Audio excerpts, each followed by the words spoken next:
It was all A's last night under the heat of the Texas sun. The Athletics came to Arlington swinging. They banged out 15 runs on 18 hits, and 10 of those were extra base hits. Green and gold also continued to hit the long ball as they took game 1 versus the Rangers. Tonight, the A's will look to keep it going. Frankie Montas returns to the rotation. Montas has been a nice surprise as a starter for the Athletics. With every start, Montas is getting confidence. With the offense rolling, he should get plenty of run support. A's and Rangers, game 2, next.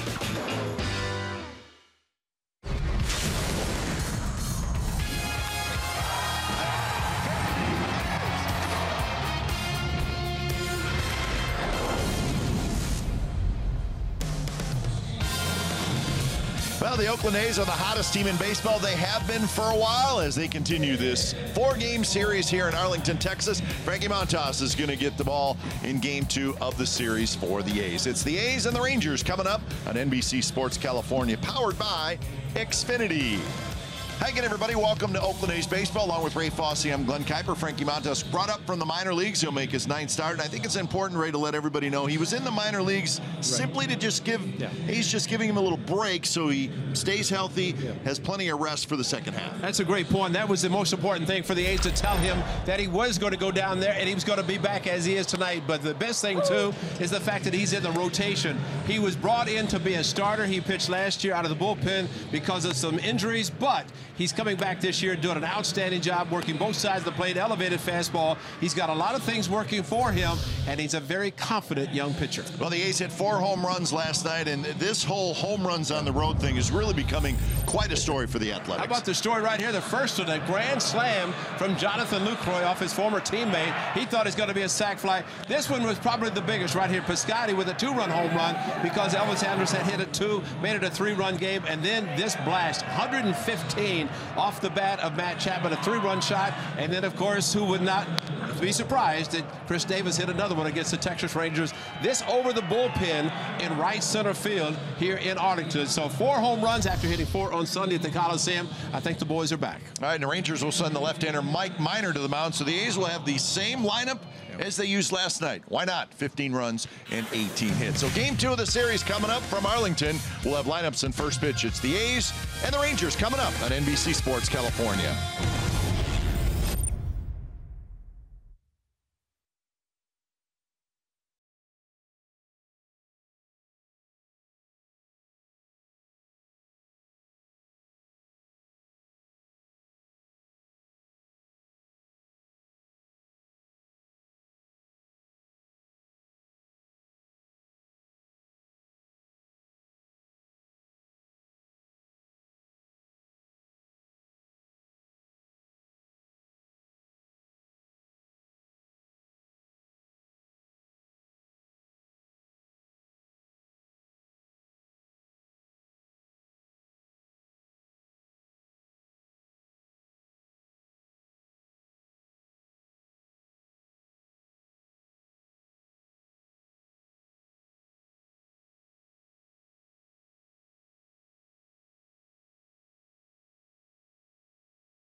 Designed for the grind that comes through every time.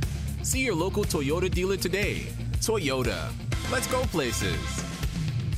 By Southwest Airlines. Low fares. No hidden fees. That's transparency. And by Jack in the Box. Try the $5.99 Jack Spicy Chicken Club Combo with toasted sourdough. New from Jack in the Box. Welcome back to Globe Life Park here in Arlington, Texas. It's another warm night for baseball. Maybe not quite as warm as last night. The A's will try to make it 2 in a row. Game time weather presented by the Santa Cruz Beach Boardwalk. Get to the beach. The admission-free boardwalk is open daily. So it's 98 degrees. A whole 1 degree cooler than last night. Oh, it's a beautiful night. Feels a little bit better. Not quite as breezy as last night, but sometimes the wind will pick up as the evening goes on. So see if the A's can swing the bats anything like they did last night. That would be a good thing. A's with a big night last night. 15 runs and 18 hits. They had 10 extra base hits. All good for the Athletics last night. So as the Texas Rangers take the field wearing their blue tops and white pants tonight, here's the lineup for the Oakland A's. It's brought to you by Southwest Airlines. It starts with Marcus Semien, then it's Pinder, Lowry, Davis, Olsen, Piscotty, Chapman, Canna, and Lucroy. That's the same lineup as last night for Bob Melvin. And the A's are going to be seeing Mike Minor for the first time. He has seen a few of the players, but the last time he actually started was against the A's in 2014 as a member of the Atlanta Braves.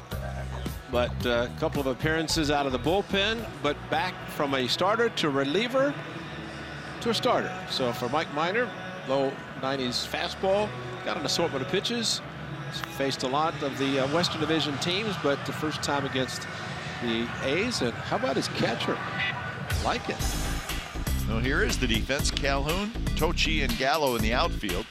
Beltre, Andrus, Odor, Guzman on the infield. And the catcher is Isaiah Kiner Falefa. So we're seeing him behind the plate for the first time. Last time we were here, he was playing third base. But he is the catcher tonight, and from what we are told, he does a pretty good job back there. Yeah. So something to watch for. Absolutely. Bob Melvin was impressed with his numbers. Throwing out base runners. He did something that all catchers enjoy doing. That is throwing out a base runner in a game. So the umpires tonight, that's Ben May. He's going to call balls and strikes. Lance Barksdale is at first. Ted Barrett at second, and Kerwin Danley is down at third. Ted Barrett is the crew chief. So we're set for baseball. It was a 15-3 win last night for the A's. See what happens tonight. So Minor's ready, and so is Marcus Semien, and so are we for A's baseball, A's and Rangers here on NBC Sports California. Well, Mike Minor kicks and delivers the first pitch of the game, and it's in for a strike. Semien at 253 with 7 home runs and 35 runs batted in. A couple of hits last night. 2 for 5 with a couple of runs scored, a double, and RBI. He also walked.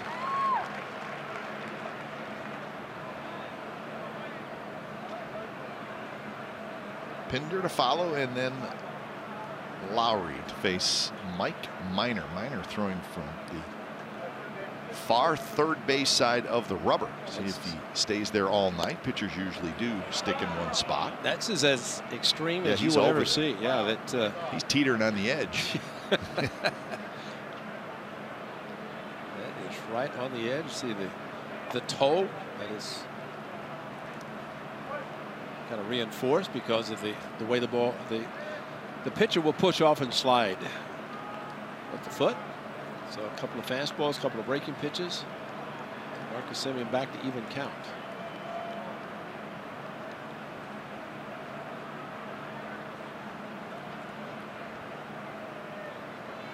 Marcus Semien, it's a towering pop-up left side of the diamond. And it's going to be the shortstop, Elvis Sanders, who grabs it, and that's the first out of the ball game. Well, tonight, any 95-mile-per-hour fastball is our fast pitch, brought to you by Xfinity, the fastest Wi-Fi at home and on the go. Well, the A's starter, Frankie Montas, he'll get to 95 occasionally. See if we see any of that from Mike Minor.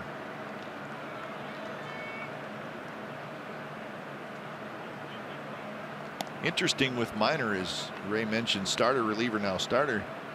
He was a very high draft pick of the Braves. He was the 7th pick in the 2009 draft by the Braves, and he pitched pretty well for a couple years, but then injuries hit him.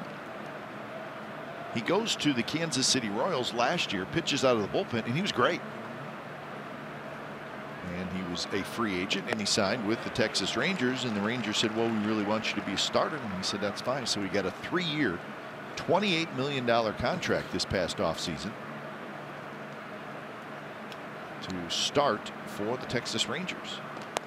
And knowing that it's going to limit the number of innings that he pitches to make sure, but got to build up the arm strength. Sometimes that's a little frustrating for a pitcher to know that he's not going to go very deep in a game.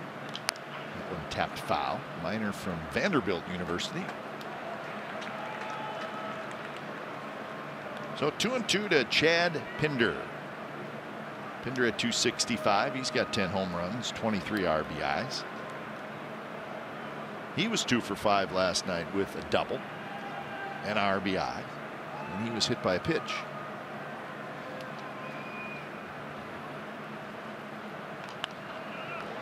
Count stays 2-2. 95 miles an hour there from Mike Minor. I think if a starting pitcher in the case of Minor knows that he is going to be limited, try to build up the arm strength, that maybe he just airs it out. I don't know if kind of Falefa was going through multiple signs with nobody at second, or he's just throwing down all the sides until Minor said okay. Just the 8th start for kind of Falefa, and that's pretty impressive for the young man to get a chance to catch at the major league level.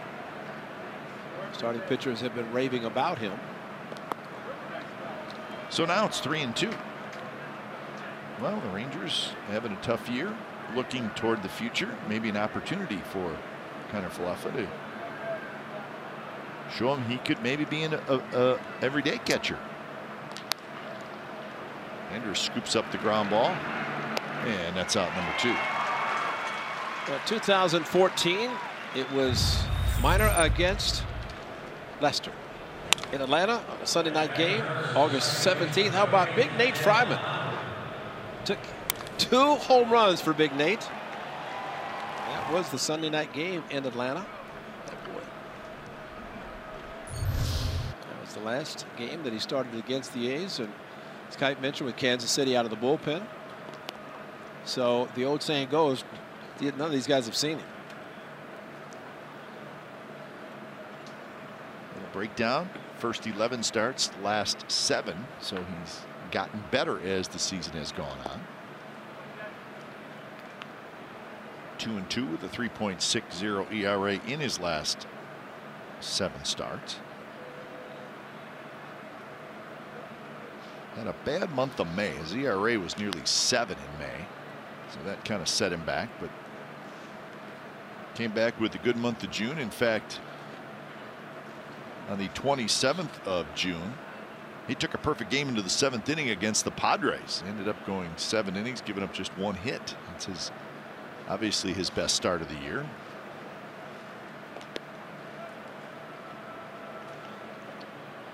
Three and 1 to Jed Lowry. Proof once again that just comes up, somebody with a no-hitter or a perfect game through 5, 6, 7, whatever. Just been that kind of a year.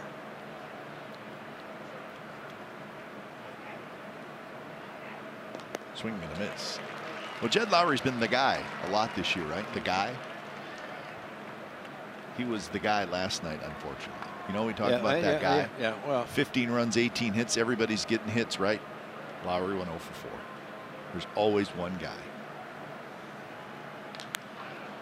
This one popped up toward Odor, who's out on the grass in shallow right field. He makes the catch. So that's a 3-up, 3-down inning for Mike Minor.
lineup is brought to you by Southwest Airlines. It has Chu, Odor, Andrus top three. Then it's Beltre, Gallo, Guzman in the middle. Falefa, Calhoun, and Cochi. That's the Rangers lineup. Last start for the big man was against the Astros. That was at Houston as he makes his 9th start of the season. He was sent to the minor leagues after that start because he was not going to be pitching again through the All-Star break. So, as Kai said earlier, recalled today. Franklin Barreto, I think, was the man sent down. And so, Montas back in the rotation tonight against a team that he has not faced this year. First pitch to Chu is low. Montas did make one start in the minor leagues. That was on the 17th of July.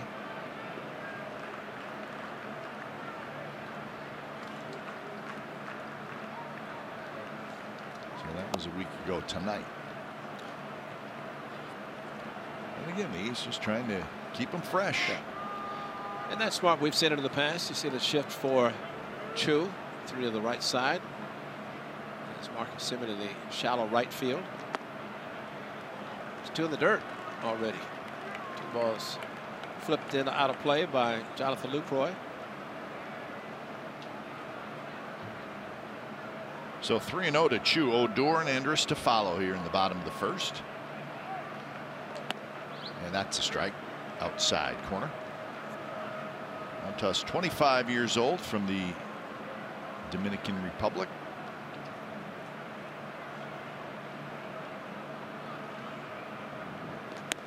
And that's a strike on the outside corner. Chu is headed to first base, and the count is full. Well, he's taken all the way, and Frankie Montas with a pitch in the upper part of the strike zone at 96, with Xfinity popping up once again. And that one drops low. Pitchcast is brought to you by SoFi tonight, a modern finance company. Leadoff walk by Montas. Here's the defense for the A's tonight. Pinder, Canna, and Piscotty in the outfield. Chapman, Simeon, Lowry, and Olsen on the infield. And Jonathan Lucroy is again behind the plate. And last night on a 3-2 count, Chu was hit by Brett Anderson. And he's got out of that inning as he retired the next 3 batters. See if Montas can do the same thing tonight.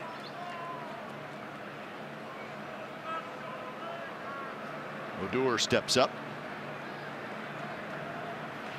Odor had a double last night, 1 for 4, scored a run, and he bunts it in the air. Lew Croy turns around and heads back into the seats.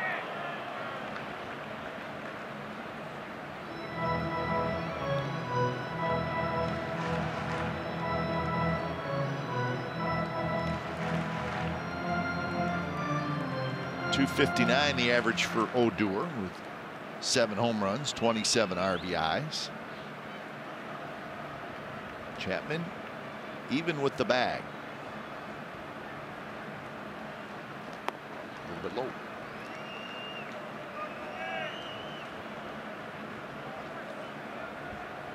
Rangers come in with a 42-59 record. They have lost 8 out of their last 10.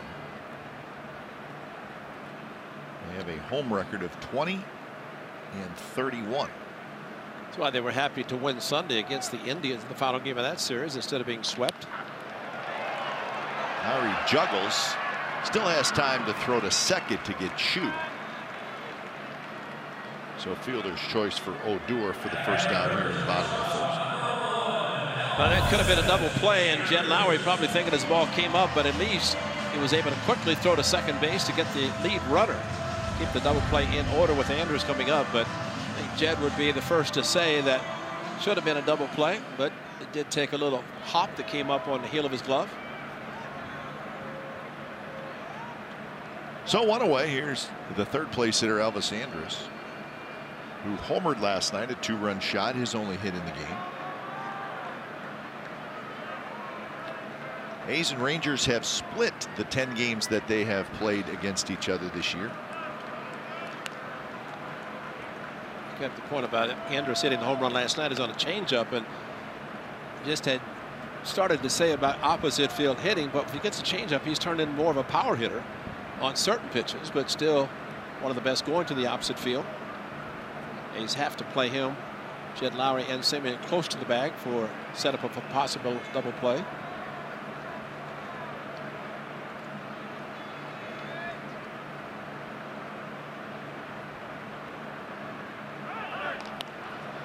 Goes, and it's reached for and poked foul.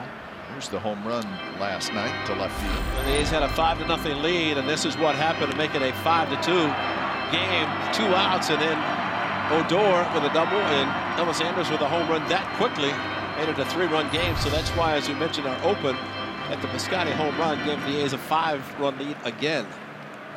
Last night for the home run, it was hit number 1,500. So 0-2 to the Rangers' longtime shortstop.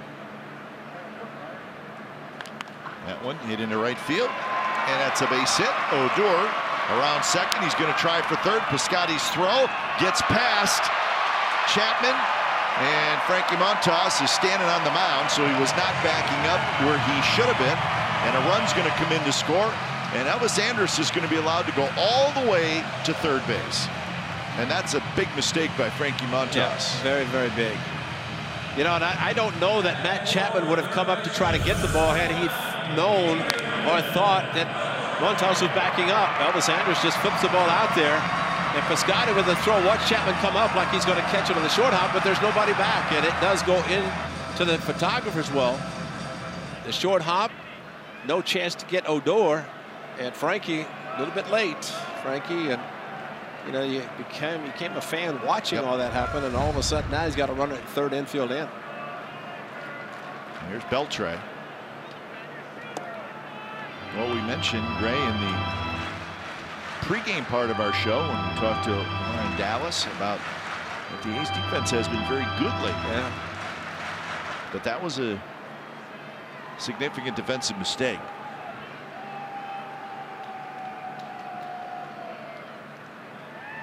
Beltre hits one to right. Piscotty sets up. Andrus tags. Here comes Elvis Sanders. Piscotty's throw is just a little bit up the line. Andrus slides head first, and it's 2-0 Rangers. And there's your fly ball. If Elvis Sanders is not a third, it's just a fly ball in the second out. So little things, and really can go back to the double play not turned. Could have been nobody out with Andrus up, but instead looked like Elvis Sanders coming way down the line like he's thought about stealing home.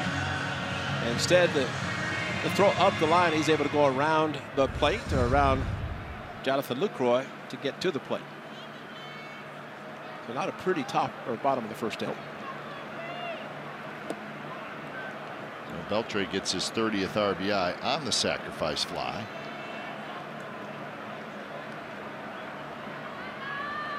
And Joey Gallo hits with 2 outs. So the ruling on Andrus is a single and an E9. So kind of a tough air for Stephen Piscotty. It really was probably a pretty good throw, and Matt Chapman knew he was not going to be able to tag Odor. So you come off the bag, you try to catch it, you just couldn't quite get to it, and then nobody's backing up. So it's just a single and an E9.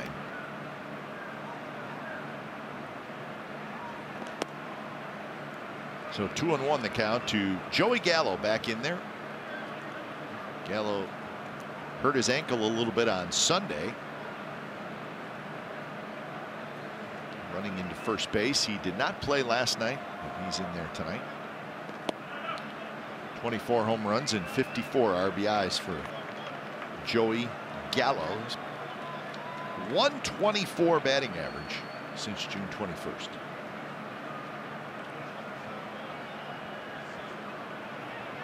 .124 with 53 strikeouts. To make those numbers okay, Ray, you have to hit a lot of home runs. Probably more than 9. And he was trying like crazy just to hit one there, but the pitch off the plate. And he took it. So Scott Emerson with a mound visit, and the one that he would not like to have had to make, but pretty important. The leadoff walk. Chu erased at second base, but Odor, who hit the ground ball, ended up scoring.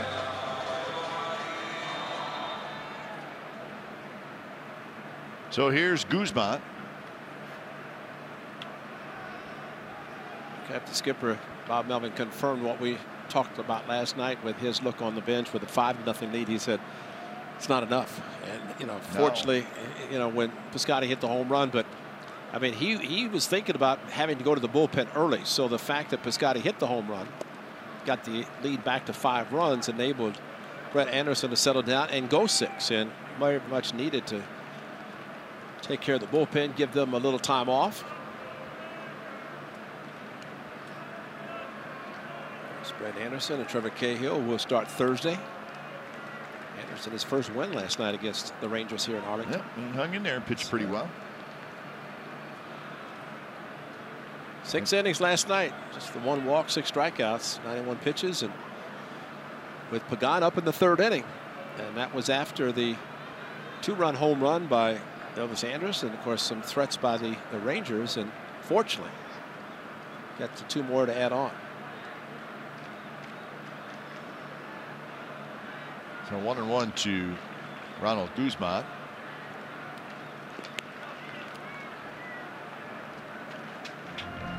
Well, Brett last night, and the fact that he pitched well enough to pitch 6 innings, and you throw 6 solid innings, get 6 strikeouts, and he was using an assortment of pitches. He got a strikeout on a changeup, which is good for him because it's a newfound pitch. Actually brought the pitch out of New York because he was struggling in the start against the Yankees. That one hit hard right at Lowry. Side retired. A couple of runs for the Rangers in the bottom of the 1st, 2nd inning coming up. 2-0 Texas.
John surgery. He's going to do it right here in Dallas on Monday, and he will be out for at least a year. It was a struggle this year for Kendall Graveman. He really never got on track to the point where the guy that you're counting on to maybe be your #1 starter.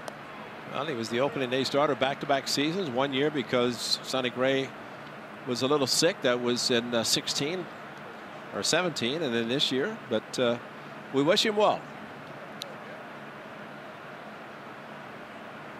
You know who's going to fouls it back. Miss him also.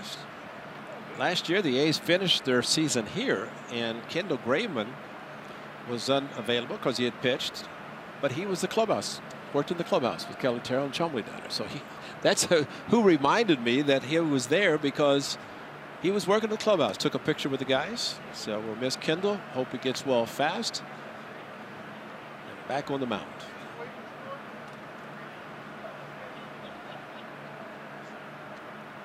But a tough season for Kendall, considering I thought he pitched his best in the game here, to pitch the game against the Yankees in New York. Beltre throws out Chris Davis.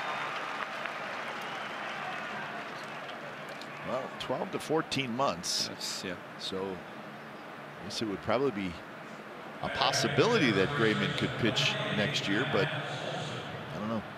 Well, if you go to 14, no. I mean, it's because it would be into September, and I don't know that they ever rush those guys after they have the Tommy John surgery. Why rush them into September? No, right? exactly. So that's got to be frustrating for him, obviously, because really this year's been kind of a wasted year, and then you're going to miss all of next year. So that's 2 full years. So there's pretty good rotation of pitchers for the Athletics who've undergone the Tommy John surgery. 1-1 the count to Matt Olsen, hitting .240, 21 homers, 49 RBIs. 2 hits, 3 runs, and a walk last night for Olsen.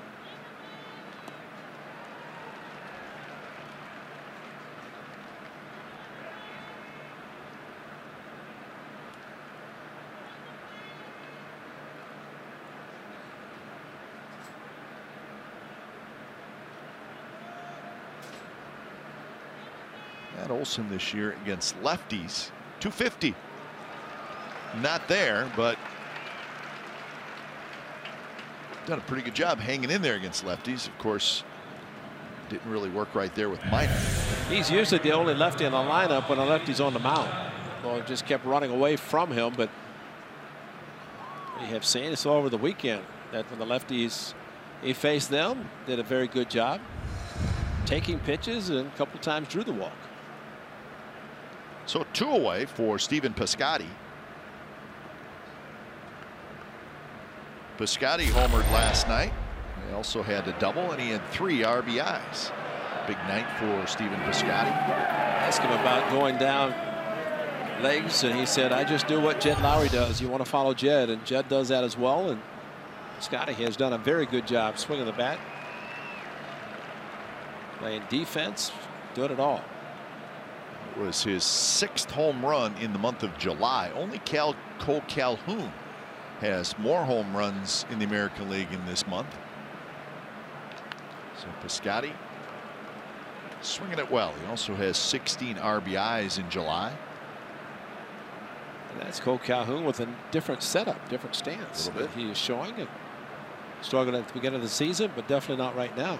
Good for the Angels. Count stays 1-2 to the A's right fielder. Mike Minor's doing what you want to do as a pitcher pitching in this heat, and that is get the ball, get ready, and throw. And that's what he has done so far the first 6 batters.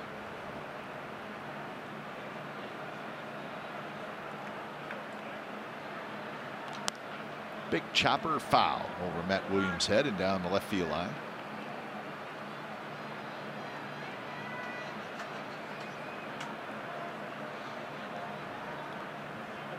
Minor with 20 pitches in the first inning, 13 so far here in the second inning.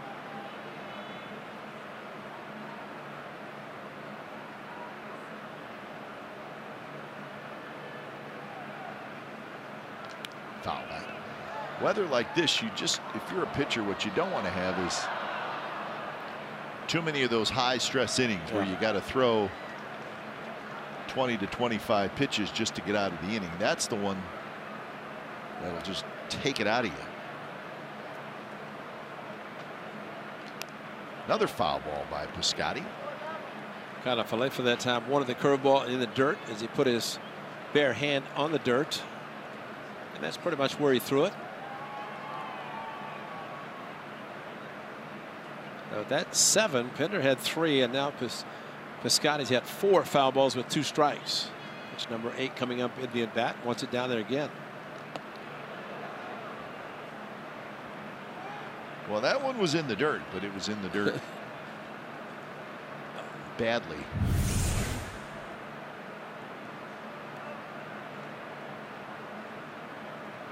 Tough to block that one. Yeah, did it with his mask. That's a pretty good block.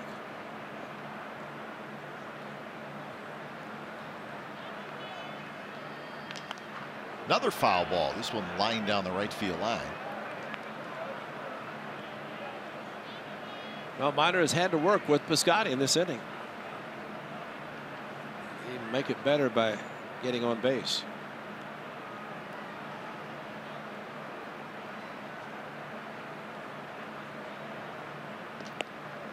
Lays off that, and now full count. I've had 6 batters face. That's 3 times. He's gone for count full of 3 and 2, and this will be the 11th pitch coming up. And 39th overall. Got him swinging. So that's the second strikeout for Minor. He has gone 6 up, 6 down so far.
To get a group of between 18 and 24 people to the ballpark for a fun and affordable night.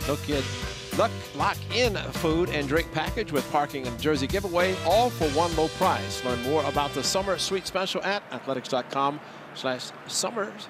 That's athletics.com/summer. Kiner Falefa leading it off against Frankie Montas. Rangers with 2 in the first. Willy Calhoun will follow, and then Carlos Cochi. Lowry scoops it up, and the first one away. That's what you'd like to have after a 24-pitch first inning. A 1-pitch out for Frankie Montas.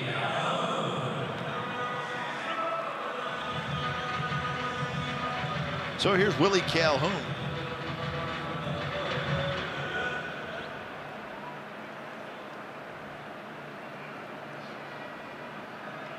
Calhoun pinch hit last night, 0 for 1. Came over from the Dodgers in that big Yu Darvish trade.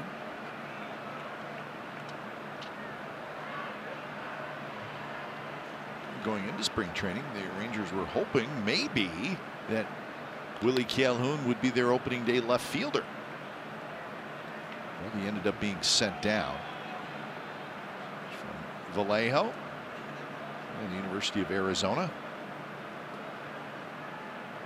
Willy Calhoun. He's 23 years old. Played in 13 games last year for the Rangers. He likes to hit, that's what we're told. Grounds out that time. Montas likes the quick pitch, which he just did. So Willy Calhoun is retired, and here's Carlos Cochi. Johnny Cueto did a good job of mixing it up on Sunday against the A's. Quick pitching, slowing it down a little bit.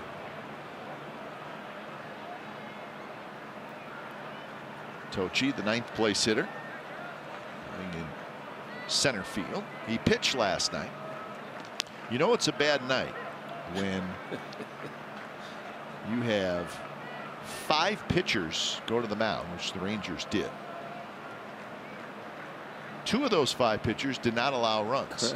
The 2 guys that did not allow runs are position players. That's not good. No, it's not. Ryan Rua and Cochi both pitched, and neither of them gave up a run. You know, the nice thing about save the ball. Nice thing about Jed Lowry getting out of the game last night, he didn't have to face Ryan Rua. That would have been his at bat in the 9th inning. Marcus Semien not able to corral a ground ball. Got past him. That's right. Franklin Barreto had a hit and he struck out. Yeah. And I don't think he was sent back to AAA because no. They needed to make roster room, and A's did it the right way by utilizing the 4-day All-Star break, bringing up an extra position player.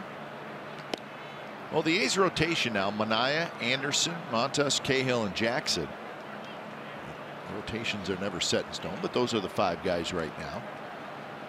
You have reinforcements at AAA, Ray, with Daniel Migden and Chris Bassett. You need as many starters as you can get,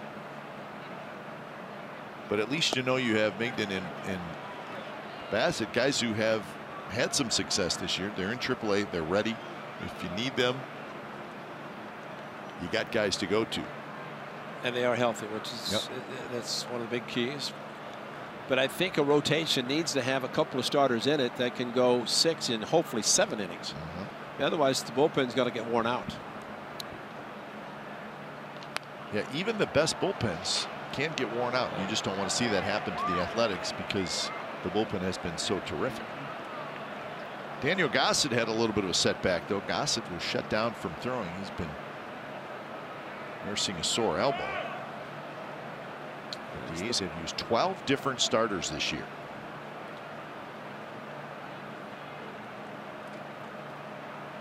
Cochi with a pretty good lead. So I would imagine at this point, Ray, Bob Melvin's probably happy to just have 5 guys that he knows who and when and where they're going to pitch.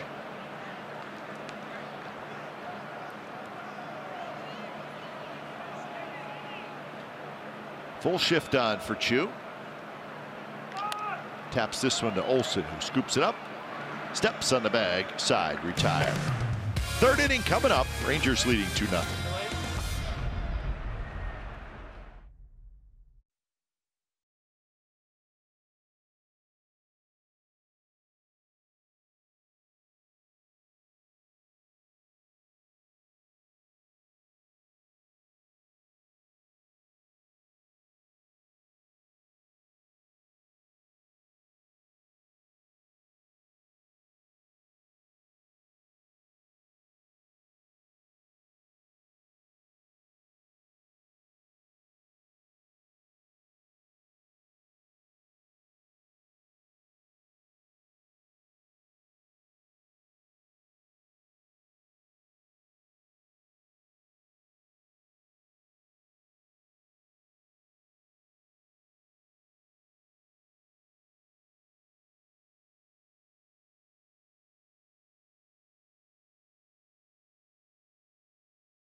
Oakland Athletics Heart and Hustle Award winner. So just another award, but the Heart and Hustle Award is an award that was created by the Major League Baseball Players Alumni Association. And that group and the active players vote for this award, and each team has a Heart and Hustle Award winner. And Matt Chapman is that award winner for 2018 for the Athletics. So that's a nice honor. Player who shows passion for the game and embodies values and spirit of the game. That's Chappie. I think he fits that perfectly. Just the one of many awards he'll probably receive. 115. They said it's the hardest hit ball recorded since StatCast was implemented. And our boy in the outfield got a couple of strawberries on his knees, but it was worth it. But that was a shot, and it was good. It was down. He just dropped the head of the bat on it and just smoked it out. His first home run since June, actually, when he went on the DL, came back, and good to see that happening. 15 is when StatCast started tracking home runs. A little flare toward right center, but it's going to be Cochi, the center fielder, who gets there to make the catch. So that's out number 1 here in the top of the 3rd.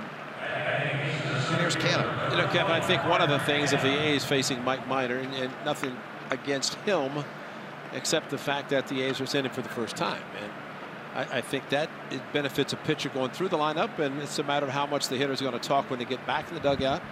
Durham Bush, Mike Aldretti, the hitting coaches for the Athletics, to talk about Minor, what he's doing, and maybe second time through the batting order. Of course, it's up to Montas to make sure he does not give up more runs. Give the A's a chance to come back, which they've done many times already.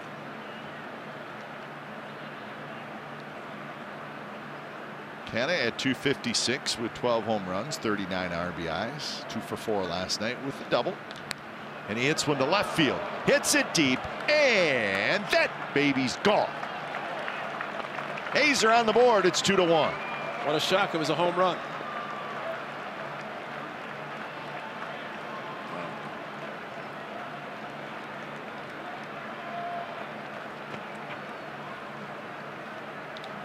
So home run number 13 for Canna.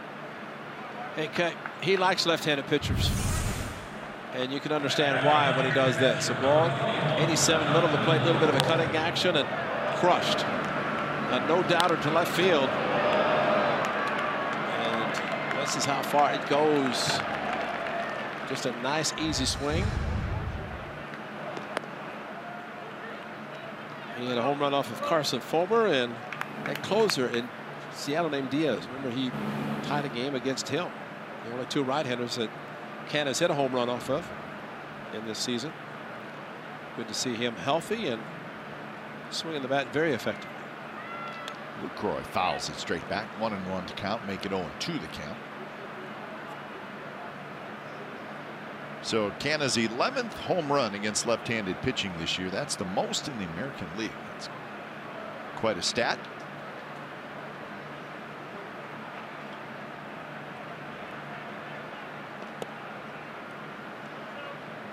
Lucroy with the grand slam last night. His 4th career grand slam.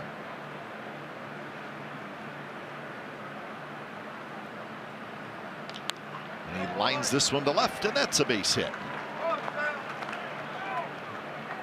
Evan Grant, who's a writer for the Morning News, says we'll take a look at the StatCast on Mark Canna's blast. It was a blast, and it was high arcing. 103 off the bat, 31 degrees, 419 feet off the back wall. Bounce back to a fan. StatCast AI powered by AWS.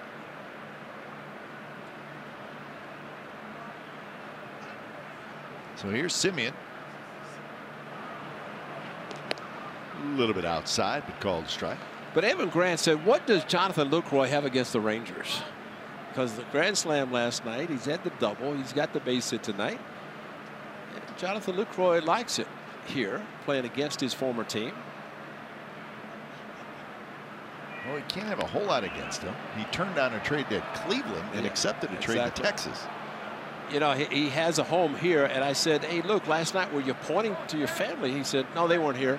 I said, well, who are you pointing to? He says, I saw some A's fans up there, so I just pointed to them after he hit the grand slam. But the one thing, I mean, he grew up down in the South, and he loves heat, so this is perfect for him. A's hit for the home run cycle. grand slam, 3-run homer, 2-run homer, and a solo shot. 5th time in A's history they've hit for the home run cycle. 4 home runs on Sunday. 90 home runs on the road. On and on. So they hit for the cycle of home runs about every 10 years. That's impressive. So 9 home runs now in the last 3 games for the A's, and we're only in the 3rd inning tonight.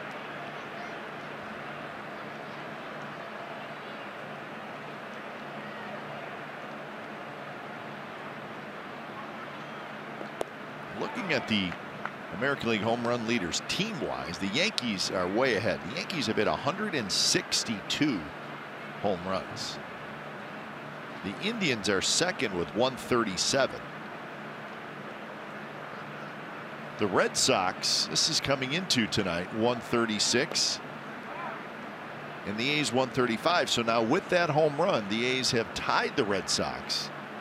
And they're just 1 behind the Indians. That's amazing. They're trailing the Yankees, who are kind of running away in that category. But still, look at those teams. Yankees, Indians, Red Sox. Those are 3 teams that are going to make the postseason. And the A's are right there with them. Backhanded. Out at second, on to first. And that is a double play. Nicely turned by the Rangers. 5-4-3 to double up Marcus Semien. A run for the Athletics on Canna's home run. Bottom of the 3rd coming up. Rangers 2, A's 1.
A's fans, have you heard about our great new community program where you can get 2 free kids tickets with the purchase of every adult ticket from Monday through Thursday home games down through August? That's right, 2 free kids tickets for every purchased adult ticket. For more information on this summer family program, a great one, you can visit athletics.com/family. That is a good deal. Should see a lot of people at the Coliseum in the month of August, remainder of the season. Odor fouls the first pitch. Actually, I think he may have swung and missed. Either way, it's a strike. 0-1. Odor, Anderson, Beltre here in the bottom of the 3rd. 2-1 Rangers lead. I think Jonathan Lucroy just called an off-speed pitch with always aggressive Odor. And that one lined into the glove of Marcus Semien, who was playing over in shallow right field. But if you recognize the aggressiveness and just not challenge him with fastball's first pitch, not a bad idea. Comes back with the next one, and Semien, who was in the shift in the right field, able to make the play easily. And here's Elvis Sanders.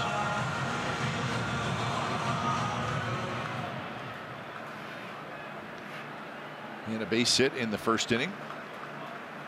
It was not a good sequence for the Athletics, as his base hit sent Odor from first to third, and the throw to third to try to get Odor went past Chapman for an error. Odor scored. Andrus ended up at third, and then Andrus scored on a sacrifice fly. So that's how the Rangers got their 2 runs in the first inning.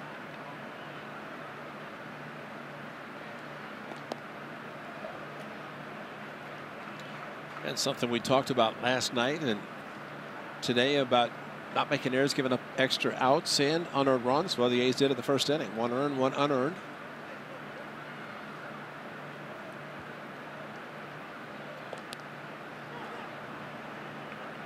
So 1-2 now to Elvis Sanders.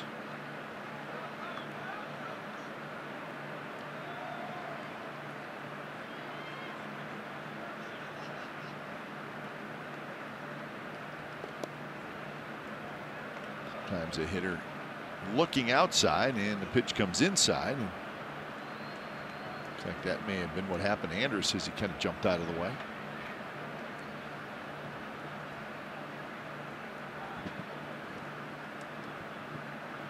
Swing and a miss. He struck him out 97 miles an hour. First strikeout for Montas. That's a great pitch. Went soft inside and then blew him away outside. And Lucroy set up outside.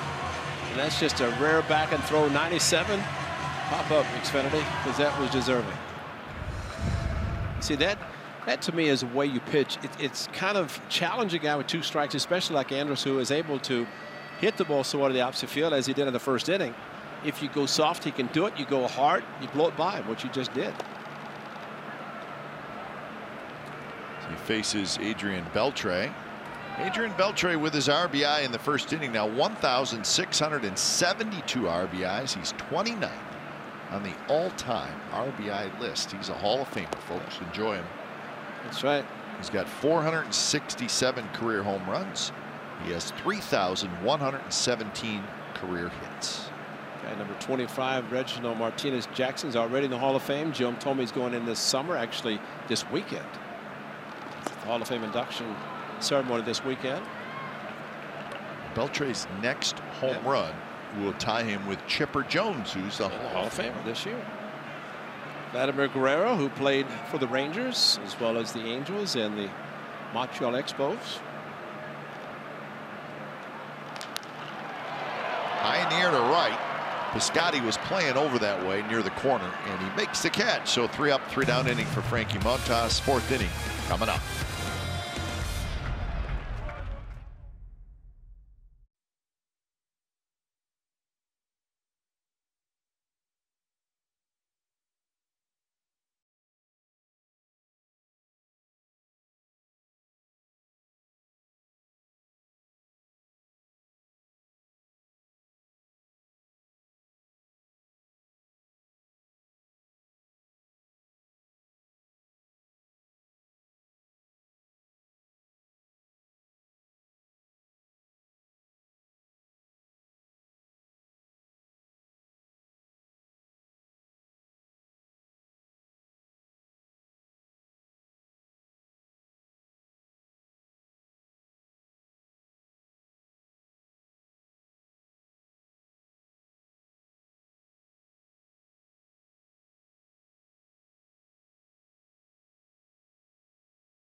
Show me the Oakland A's in your X1 voice remote to get live stats on your TV. Change the way you experience TV with Xfinity X1. Top of the 4th. from Globe Life Park in Arlington. 2-1 the Rangers lead. Pinder, Lowry, and Davis for the A's, and the first pitch is a strike. So the A's are on this great stretch, Ray, right? 24-7 record in their last 31 games. That covers about 5.5 weeks of baseball, which is a long time. So that winning percentage, 24-7, it's 774. Wow. So if just to put into perspective what a great stretch that is, if you played 162 games and your winning percentage was 774, you'd be 125-37. Think about that. The all-time record. A 774 winning percentage since June 16. Best in baseball. Wow. That is amazing. So that gives you an idea of just how good the last 5.5 weeks have been.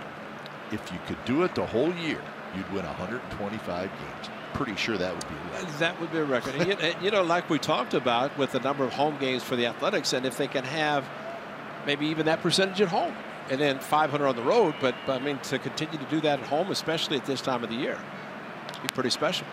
Beltre scoops that one up over the first, one away. But it's very hard to win like that over a 5.5 week stretch, whether you're a really good team or a really bad team. It's hard to do. You know, I always think people say, man, I think you win every game. I said, if you win 100, you're still going to lose 62. Yeah. And that's a great season. And how many teams win 100 games in a year? Not many. This year may have a few. I think there was a couple last year, right? Center field hit well. Cochi's back. Cochi's at the wall. He leaps, and that baby's gone, and this game is tied.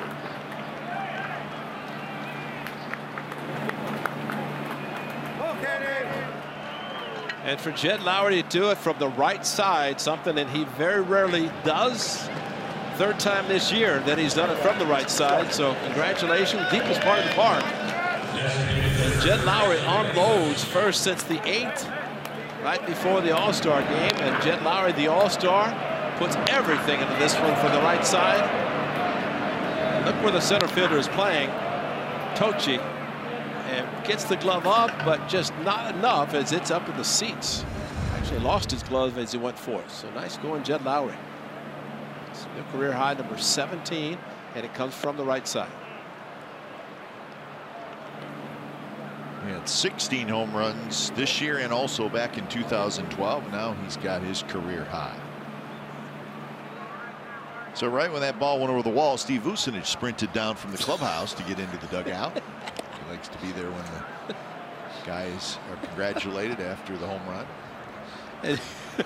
See, now he's going to be mad at me because somebody's going to text him within the next 30 seconds and say that we're teasing him. I'm teasing him. I don't want to throw you into that. And then he's going to call me into his office like the principal, probably tonight or tomorrow. What did you say about me? But you know what? It's going to be exactly true. You know, because he always comes down at that time. It's amazing. Yeah, I mean, he's a smart guy because he knows where to go. He knows where the camera's going to go. As soon as Tochi's glove popped up in the air, Vus was jogging down the tunnel to the dugout. And you know he could do that now because he's got his new knee. This is Oppo for Chris Davis against Claudio. Off-speed pitch over the bullpen into the seats. Now, you know, we talk about the jet stream. We have talked about it. That didn't need any help. That's all KD there. And 2 home runs on Sunday, 1 last night. And that one's driven left center field. Tochi's going to hustle over there, and he makes a nice running catch. Davis just did not get enough lift on that ball. He hit it very, very hard. But it's out number 2. And look where he's planting. And Chris Davis, ball kind of straight. Usually a ball might hook. Cochi with his speed able to get to the ball. Well, we've been told that Cochi is a very, very good defensive center fielder. Also told he's a Rule 5 player. Yep. And one of the reasons that Leonard DeShields was sent to the minor leagues to make sure that Cochi was not offered back. And that's a big deal. Matter of fact, the guy that hit the first home run for the A's tonight was a Rule 5 and kept with the A's, and see the success that Mark Cannon's had, and Rangers hope Cochi the same way. Line but foul into the seats. Yeah, the Rangers brought up a left-handed reliever by the name of Brandon Mann. So they sent Shields down.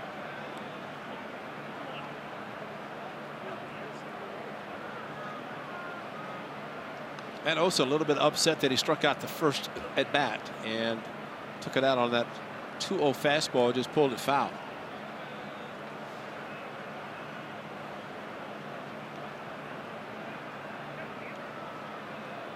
Pitch number 72 coming up for Mike Minor.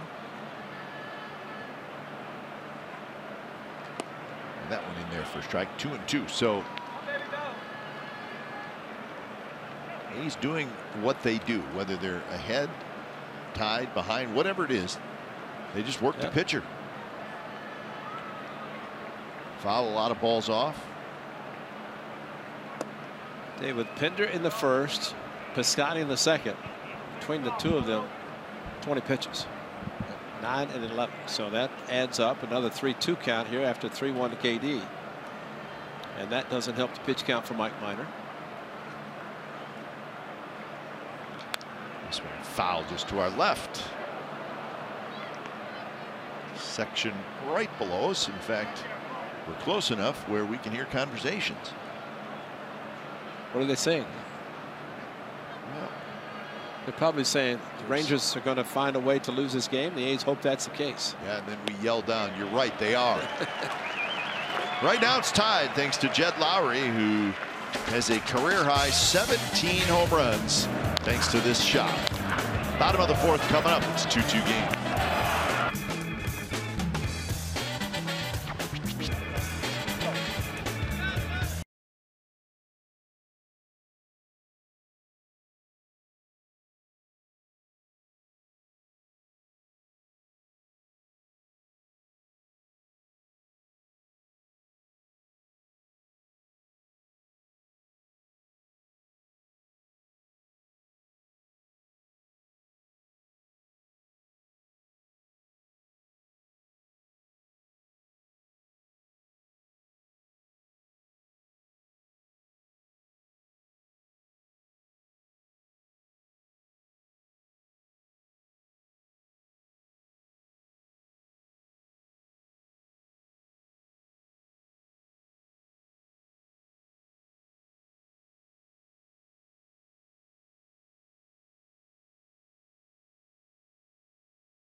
So a couple of home runs for the A's. No surprise there. It's a 2-2 game, bottom of the fourth inning. Joey Gallo takes a strike. Well, as we talk, Frankie Montas doing his job after giving up the 2 runs in the first inning. Gave up a base hit to Cochi after 2 outs in the second. Got the next batter. Just trying to keep putting up zeros, and he's a strong young man, so his pitch count with that last pitch that was in the dirt at 47 for Frankie. He threw a bunch in the first inning.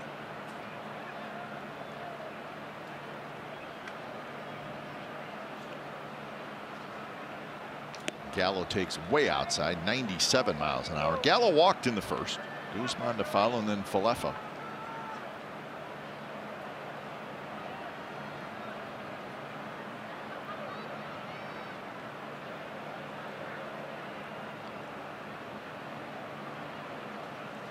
Swing and a miss. Maybe chased the ball. Okay, there's a perfect pitch right there. If you can hit towards the outside part of the plate just close enough, the Gallo has to swing. He opens up so much. Yep. Can't get to it. You can't. And just watch this. This is a good fast. Watch the open. Talk about a belt buckle. And that's all you have to do is kind of hit that corner. This one is skied behind home plate, and it's going to be into the seats. You don't want to throw it there, though, because that was up and in instead of down and away. And unfortunately for Frankie, when he does the quick pitch, sometimes it's not exactly where he wants it. And he got away with it there. And, you know, hitters are aware that they're always going to be alert in something like that. And if you can throw a good fastball, he just swung and missed on the 2-2 before he fouled it back. Sometimes it's better just to stay that way. Just got a piece of that one, and count stays 2-2.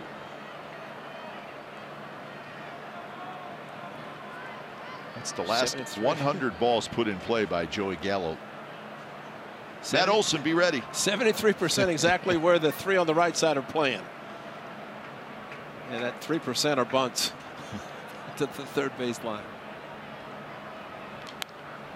This one fouled just to our left, and that's a Vince Cotroneo. And Roxy Bernstein just made the play. Did he? Roxy made it? Roxy made the play. Did he catch it on the rebound or the actual play? No, it was coming in hot, and he made the play. And he's broadcasting, too. Look, he's got the mic. Well, that mic is with him all the time. He actually carries that mic to bed with him. That was a nice play by Roxy Bernstein filling in for Ken Cork. Very impressive. Roxy managed to make the catch. What inning is it? It's the fourth inning. It's his inning. So he managed to continue talking and make the catch. Not a lot of people can do that, but Roxy can. Roxy can. I mean, he's the best at that. I mean, he was planning for it last night when he took his microphone to bed with him. So Vince just tweeted out. Roxy just nice caught play. one. Vince was tweeting as he came up from underneath the counter. Diving for cover. Yeah, Frankie, it's 3-2, and this is the 10th pitch to this man after you just threw a brilliant pitch on 2-1 to the outside corner that this man's going to be swinging from his heels on this pitch. And he skies one to center. Canna backs up, now circles underneath, and he makes the catch. So long at bat. Montas wins the battle. And fortunately, the pitch a little bit away. That Gallo was trying to hit it into the second deck, and that was kind of a one-handed swing.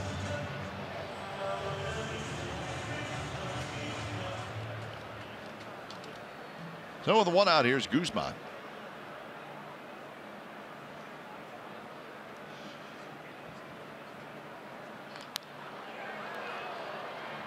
Canna's going to go back and over, and he's going to make this one. That helps. 10 pitches to 1 pitch.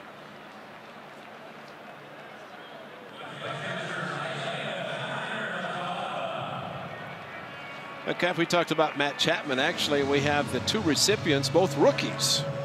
Recipients of the Heart and Hustle Award, because Kanafalefa was the recipient for the Rangers, and of course Matt Chapman, as we mentioned, both rookies, so congratulations to both of those guys. Especially to this young man hitting right now, because on June the 18th he became the backup catcher, and he's already caught 2 shutouts. Tonight will not be another one, but been very impressive. And like you said, we saw him when he's playing third, when Beltre was on the DL, playing different spots of position in the infield. And I think the note that I saw, Kaipi becomes only the 2nd player in the last 100 years to play multiple games at short, second, and catch. Huh. So it's pretty impressive to have that versatility to do that much in different positions. Well, and I think if you have versatility, and one of the parts of that is catching. Thank you. That's huge. Thank you. That is the best thing that this young man has going for him. The fact that he can catch and catch effectively. It's a good fastball. So that's a good inning, and I got 7 in a row retired by Frankie Montas. 5th inning coming up. We're all tied at 2.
Time now for the Built for Baseball, brought to you by T-Mobile. How about Mark Canha? What a shot for him off the back wall here in Arlington, Texas. And Mark Canha, home run number 11 against lefties, 13 total.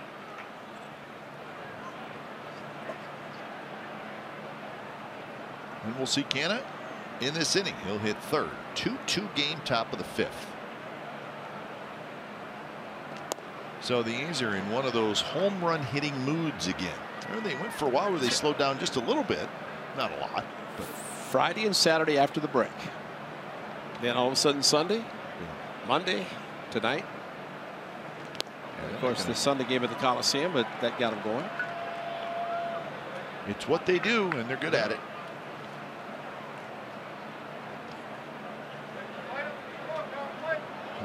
137 home runs now on the season. 0-2 to Piscotty.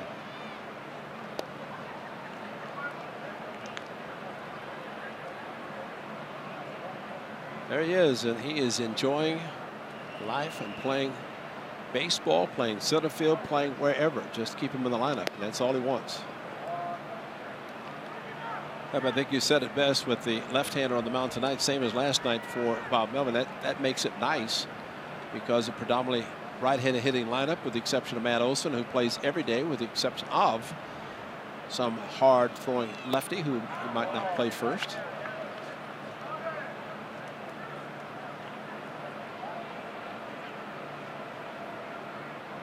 Full count to Piscotty. Chapman will be next.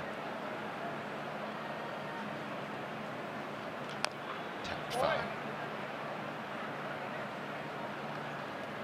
Matt Williams will retrieve the baseball out in front of the Athletics dugout.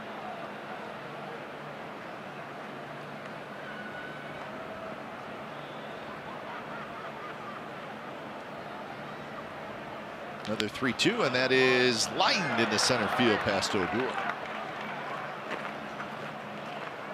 It's another good at bat by Piscotty. This one ends in a base hit.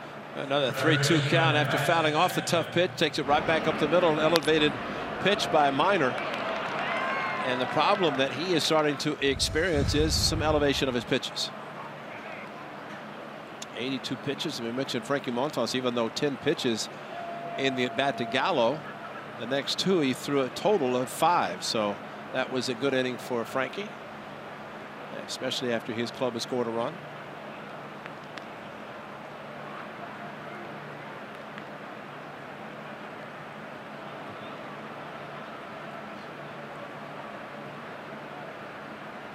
Chapman hit a fly ball to center field in the third inning.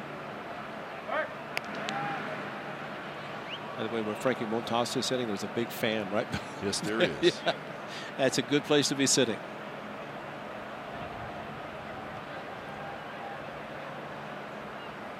Right behind the skipper. This one tapped. Minor can't pick it up clean. His throw is not going to be made. So it went from being a potential double play to nothing, and the A's have first and second. So he jumped up. He got a pretty good glove on it. This is called PFPs, pitcher fundamental practice. And right there, he's thinking, I got to go second. Got to Odor at second, and then realized after missing it. And one of the problems, you just do not know as a pitcher how hard the ball is being hit. This one hit off the plate. Chapman runs extremely fast, hustling down the line, so it's going to be tough to get him. And now all of a sudden the A's have a chance with one of the hottest hitters. So it's an error. So each team with an error now. 2 on, nobody out. Errors have been a problem for the Rangers. It's now a total of 78 this year, and that is the most in the American League. 78. A's have 62 with their 1 error earlier in the ball game. Well, it's nice for the A's they're not at the top of that list, because they have been the last couple of years. A lot of errors, but different this year. They're getting better and better. And it takes a strike. 1-1 the count. Canha, as we mentioned, just his 8th game catch at the major league level. Had a nice block to keep runners at first and second, and that's important.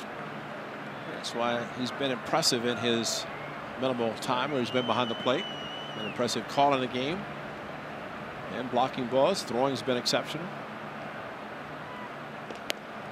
Strike on the inside corner. Canna doesn't agree, and it looked like it was off the plate a little bit. Well, you can see where the catcher set up, and the pitch did not hit any part of the box.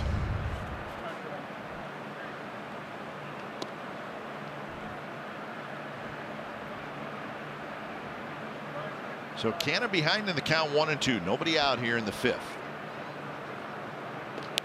Strike 3 called on the outside corner. That looked like it was a pretty good pitch by Minor.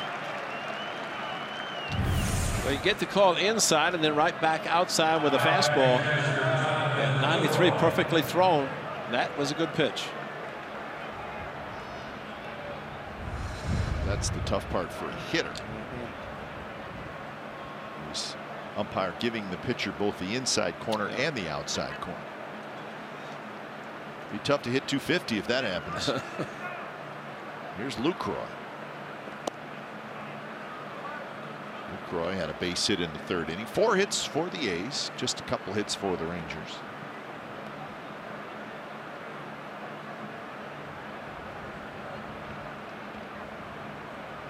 Well, the Rangers are going to need some extended work from their bullpen tonight, with Minor already at 88 pitches and 1 out in the 5th inning.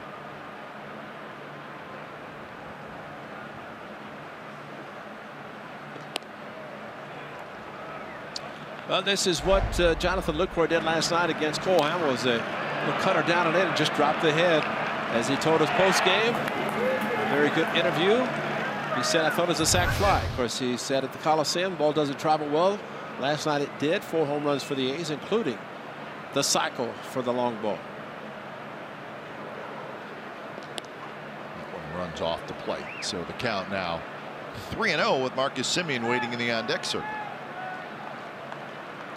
Jonathan Lucroy, I can't remember him ever swinging 3-0.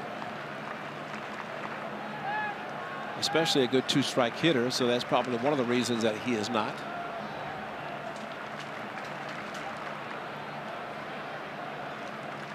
And that pitch missed inside, and he walked him, and the bases are indeed loaded. So a single, an error, a strikeout, and a walk, and bases loaded. And nobody to blame but Minor. The error was on him.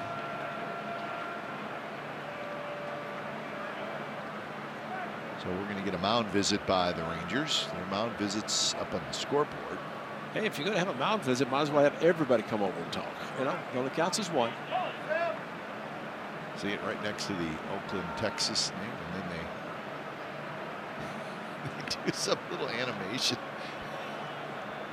You know what? Your statement at the beginning about those is probably the best we're ever going to hear.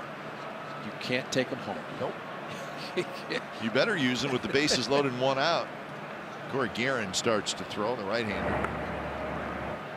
So a great opportunity for the A's. First pitch outside.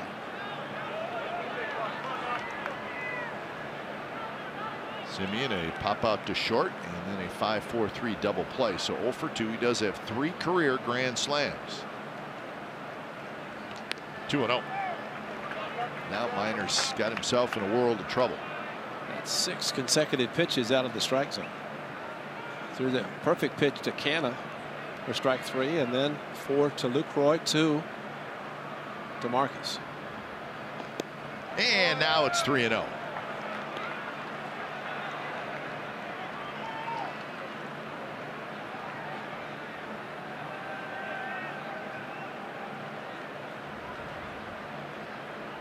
Piscotty at 3rd, Chapman at 2nd, Lucroy at 1st. And that one is right in there at 92 miles an hour.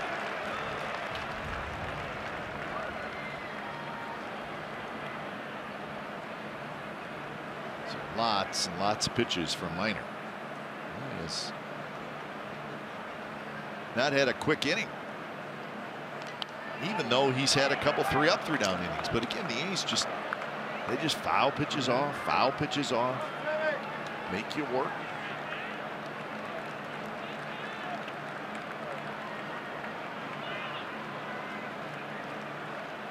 So 3-2, big pitch in the ball game coming up right here with 1 out.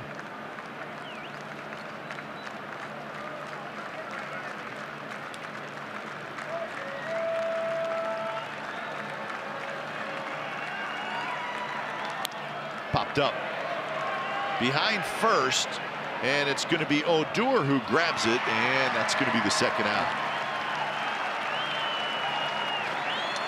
And that's a huge out. It's almost like Minor said, I'm 3-0. Here comes fastball after fastball after fastball, and trying not to walk him, and he went to his best pitch. He went to the fastball, and Bannister contemplating what he's going to do, and at this point looks like he's going to leave him in to try to get out of his own mess. So it's up to Pinder to give the A's the lead here in the 5th.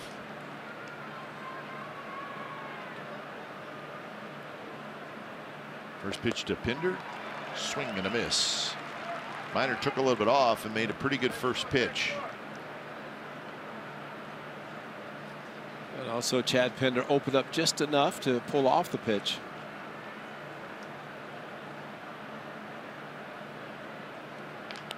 That one cued, and it's just foul. That would have been a thing of beauty.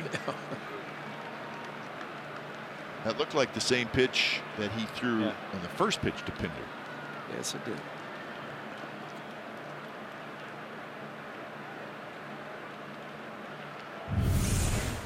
Took a little bit off. Difference of being ahead of the count versus behind as he was 7 consecutive to Lucroy and Simmons before he threw 3 consecutive strikes. Now 2, so it's 5 that he's thrown in the strike zone. 0-2 pitches hit hard, and it's just foul. That amazing. He pulls the string on 2 pitches. And he's going to try to stick a fastball by, and Pinder very strong, just a little bit too quick.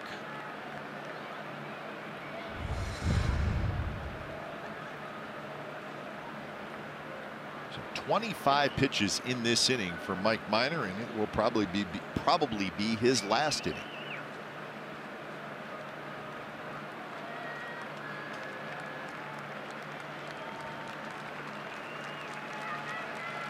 Pinder's got a battle here.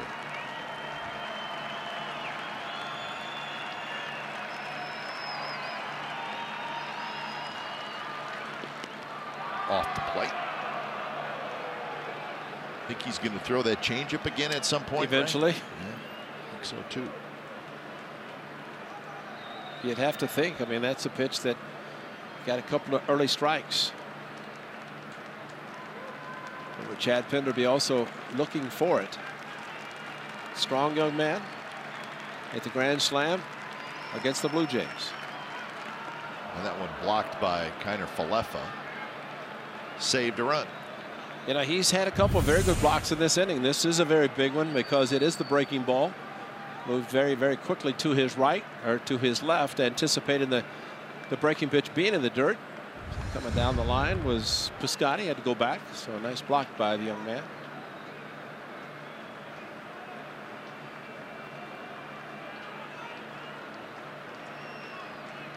Oh, 2 to 2-2, critical pitch.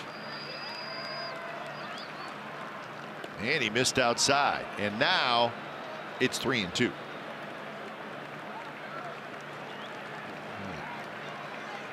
Minor is kind of staggering home here. Challenged Simmons with a fastball, 3-2.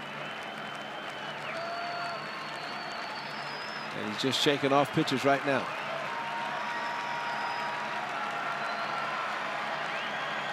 And he got him looking on the inside corner. So Pinder strikes out with the bases loaded, and the A's do not score. Bottom of the 5th coming up.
on NBC Sports California is brought to you by the Chrysler Pacifica Hybrid, America's first hybrid minivan. Test drive one today. So it's a 2-2 game, bottom of the fifth. These with a strong opportunity in the top of the fifth, but they could not get the big hit. So Frankie Montas back to work. He'll face Calhoun, Cochi, and then the top of the order, Shin-Soo Choo.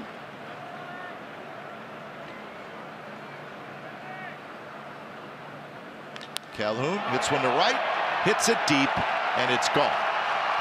Upper deck, 3-2 Rangers.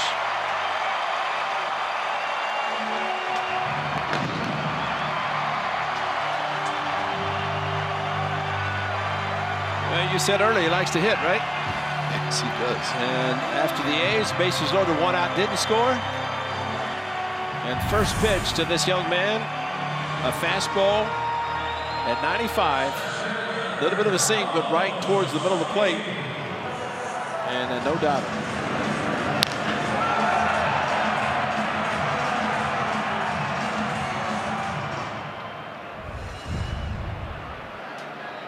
So a home run for the Rangers. They're second in this series. And here's Carlos Cochi. Like you said, Cap, 7 in a row before that first pitch home run.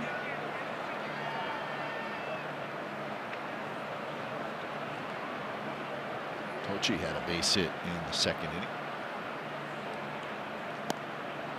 So we will be watching the Mariners and the Giants tonight. They're going to start in, it's like about a half an hour up at Safeco Field, a quick 2-game interleague series. Paxton did not come off the deal as expected. He's got to stay on a little bit longer. Yeah, I guess of course, he's had the sore back, and I guess he threw a bullpen yesterday, and it just did not feel quite right yet. And so he was scheduled to pitch tonight, and he will not pitch tonight. So it'll be Jonas Elias, the left-hander, against Andrew Suarez, the left-hander for the Giants. So we'll be keeping an eye on that one.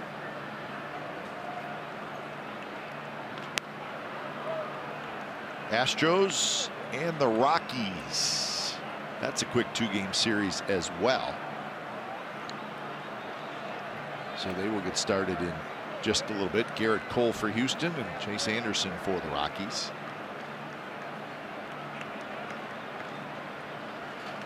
Cochi swung at it. It hit him, but I think he swung at it. And the home plate umpire, Ben May, holds up his right arm and says it is indeed a strike. But Cochi was also hit, but if you get hit but you swing at it, it's a strike.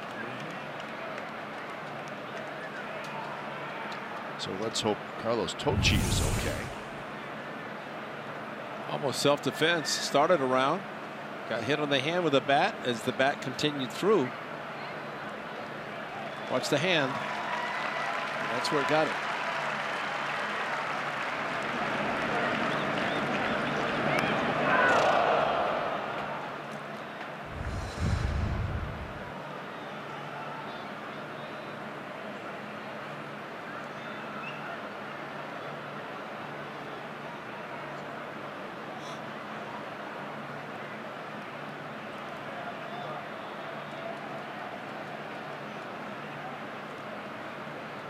So the count is 1-2.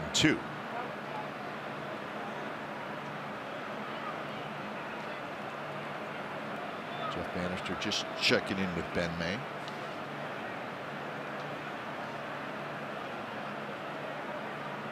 Was that strike 3, right? Should have been. Yeah, I think it was. You're right, because Chu is standing right there. Yeah, it was 1 and 2. It was 2 strikes. You're right. So it should be strike 3.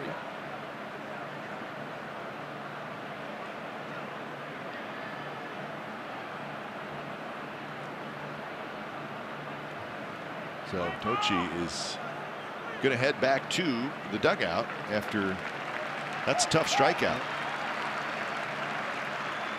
Remember, Shields was sent to the minor leagues. Another center fielder.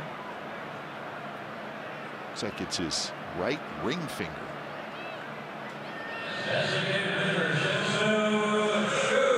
So it's strikeout, 1 out.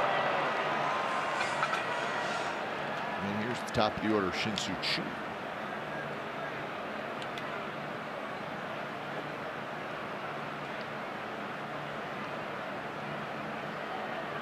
Chu has walked and he is grounded out. That's why the hitters who are able to see the ball and turn away from it, it avoids them swinging the bat. Cochi actually kind of went towards the ball, and you see a lot of hitters who will turn away, sometimes take it on the shoulder. So, that one's lined to left center field for a hit. Pinder quickly over there to cut it off. So Chu with a 1-out single. Hey, NBC Sports California is Cabaldi's top 50 memorable moments in Oakland. Now we want the fans to pick the most memorable moment. Tonight, Dallas Braden's perfect game in 2010 against Miguel Tejada's walk-off. Walk-offs, plural, in games 18 and 19 during the winning streak of 2000. Eddie Guardado, Jason Grimsley. It's kind of Miggy's weekend, wasn't it? Yes, it was. Tony Pena with 5 infielders on game number 19. Hey, there's Ray Durham, Greg Myers. That one's hit to left center field. Pinder over, and it's over his head. Chu heading for third, and they're going to hold him up. So Odor with a booming double to left center field. And now it's second and third with a run already in, and only 1 out here in the bottom of the 5th. Well, just hit a little bit too hard and going that direction. Pretty good hitting by Odor. Talked about that in this series last night about how he's trying to use the whole field a little bit more against the shift, and ball just a little bit over the head of Pinder, who looked like he almost was going to catch it, and Chu just not the tremendous speed to be able to score from first on the ball. So the infield comes in, Elvis Sanders. And there's a first pitch strike. This is where Andrus is tough, because he does have the ability to protect the plate. He does not strike out a whole lot. And isn't afraid to take a little bit off his swing. Going away with a good fastball his last at bat.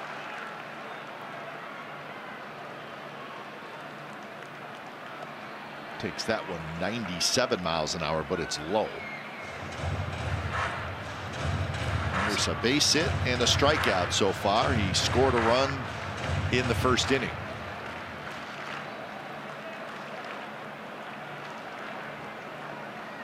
Adrian Beltre is the on-deck hitter.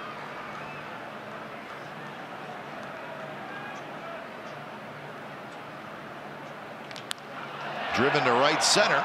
Piscotty over, Canna over, and it's going to be Piscotty who reaches up to make the catch. Both runners are going to tag. Chu comes in to score, and Andrus with a sacrifice fly. Now it's 4-2. So second sacrifice fly in the game for Texas.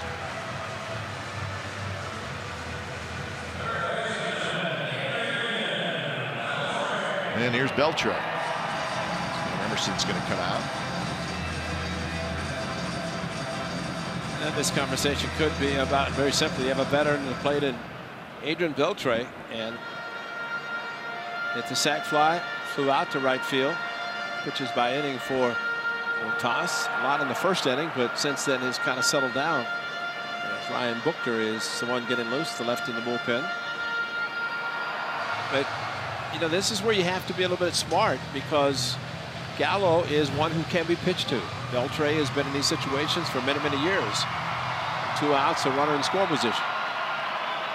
So if nothing else, a reminder to Toss and Jonathan Lucroy from Scott Emerson. Just think about how you're going to approach this young man.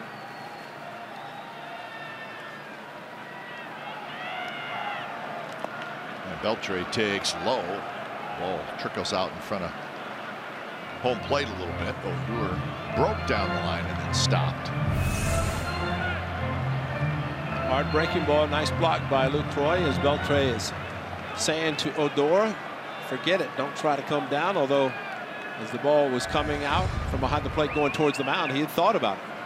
Chapman way off the bag at third. Swing and a miss. And moving away from Beltre.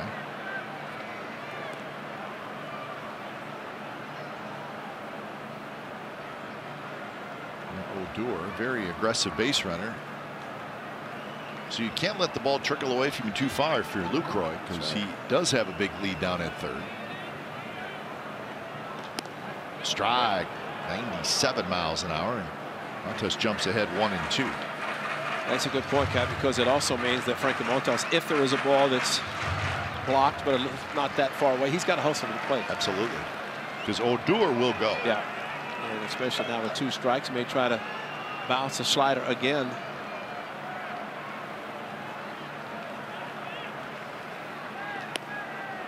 With a fastball at 98 miles an hour inside.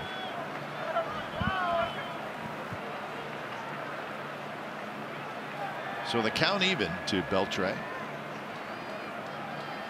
And a sac fly in the first.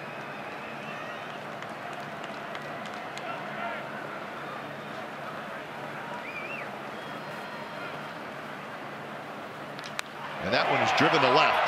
Pinder's going back. Pinder warning track, wall, and he makes the catch. So the Rangers with a couple of runs here in the bottom of the 5th, and we are headed to the 6th in Arlington. It's a 4-2 Texas lead.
On NBC Sports California is brought to you by SoFi, a modern finance company. Well, the Rangers grab the lead back. It's 4-2 as we head to the top of the 6th inning. When it's time for change, think Speedy, oil change, and auto service, your trusted oil change, tune-up, and brake expert. So the right-hander, 31-year-old Corey Guerin comes on. His 40th appearance, 1-1, 3.57 ERA. It wasn't that long ago when he was acquired from the Giants. So Guerin will face Lowry, Davis, and Olsen. First pitch is a strike. So Guerin replaces Mike Minor, who goes 5 innings, 4 hits, 2 runs, a walk, and 5 strikeouts. The 2 runs he allowed, both home runs, Canna and Lowry solo shots. So now it's the right-hander Guerin. 2 and 4 seam fastball with a slider and changeup for the right-hander, who's a little herky-jerky, quick pitching. But I think for Mike Minor, pitch number 104 might be his best of the night. Fastball inside, 3-2 to Chad Pittler. Couldn't pull the trigger. Got strike 3 called.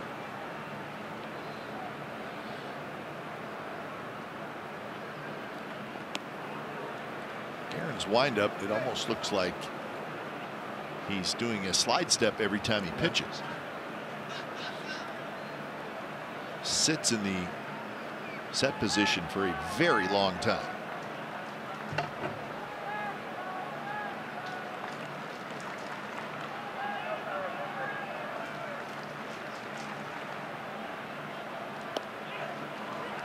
So now 2-2. So it's a little bit of a funky motion. Now, once he does deliver at the quickness, just like you said with the slide step, got the break or the slider call on that pitch, looked like it was way in off the plate.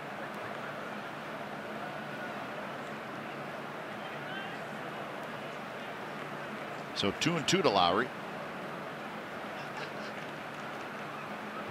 And he got him. That's that slider. So Lowry strikes out. So one away here in the top of the 6th.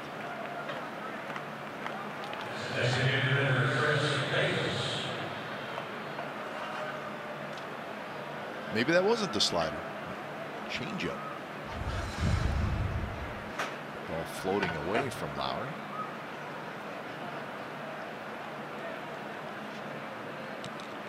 So that'll bring up Chris Davis, who has hit a ground ball to third, and then he lined out to center.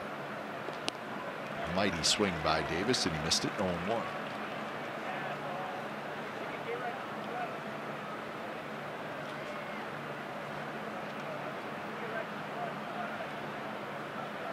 .24 home runs and 69 runs batted in for Chris Davis.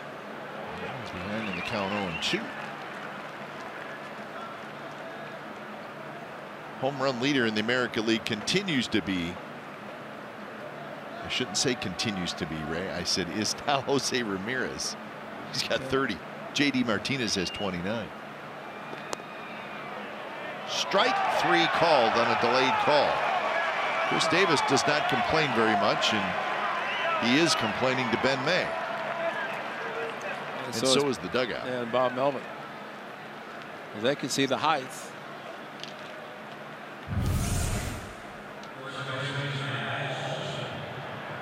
It was low.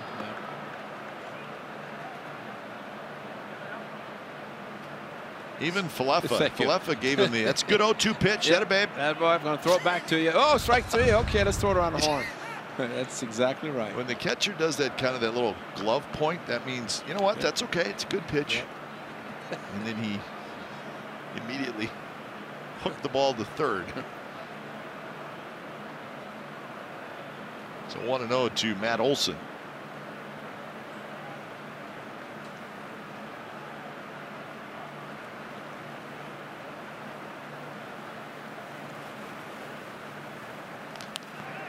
Very high and foul.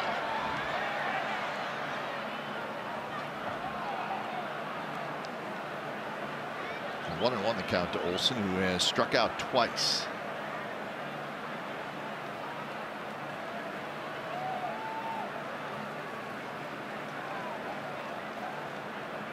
Game slows down quite a bit when Corey Guerin comes in. Relievers in general, and Corey Guerin just happens to be the first one.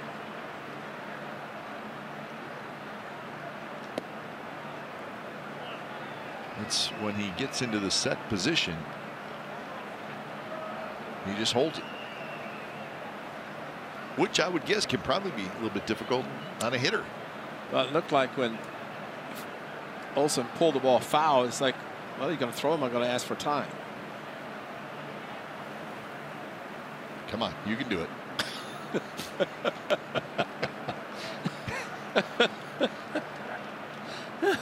The other thing in baseball, you always have to throw it. Eventually you have to throw it. You can't. Montas is sweating bullets. Jackson, who pitches tomorrow night.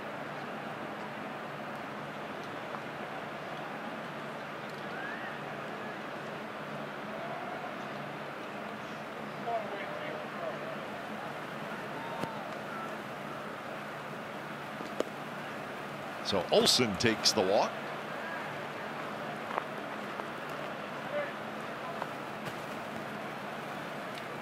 And now Piscotty will hit.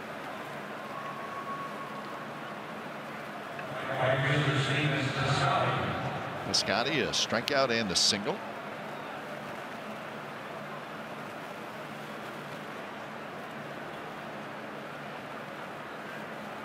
Ray, I don't want to do it, but I may have to put him on the clock. You know I don't like to do that. Pop-up foul. All right, he's on the clock. And it's not to make the next draft choice. Oh, hey, I know. I agree.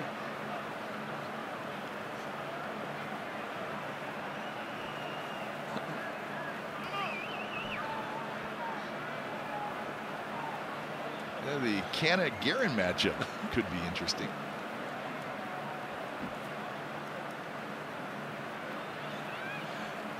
Well, I can tell you, Ray, we're at 35 seconds.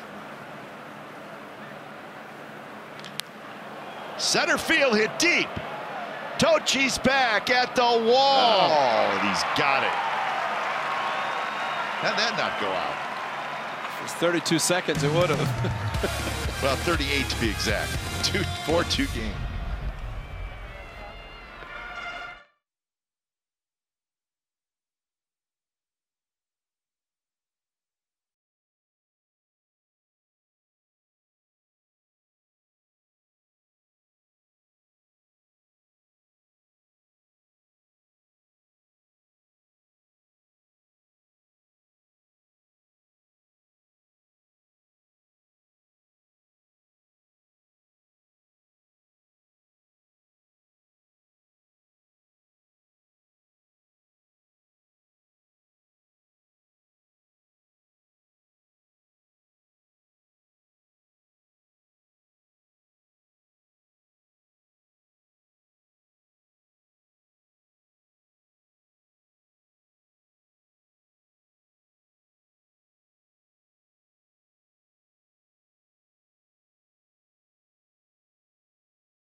By California's Great America. It's amazing at California's Great America with roller coasters and water slides, all for one price. So Rangers leading 4-2, bottom of the 6th inning. It'll be Joey Gallo to lead it off. We have a new pitcher. It's time for change. Think Speedy Oil Change and Auto Service. It's your trusted oil change, tune-up, and brake expert. So Buckner comes in. Very good numbers, 2-0, 2.21 ERA.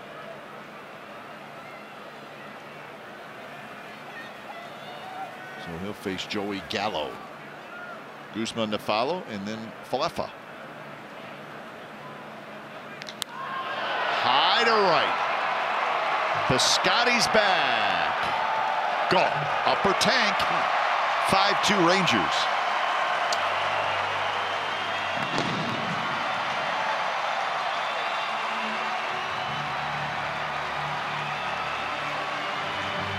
Well, that didn't take long. Brought in to face the lefty. First pitch. Guess what? He swung hard. A high, towering drive. Almost looked like it went above the stadium. Now the mislocation. At 91, Buchter knew it. Supposed to be outside. Towards the middle of the plate. And there's your massive swing. Well, that's pretty deep right center, and that's well into the upper deck.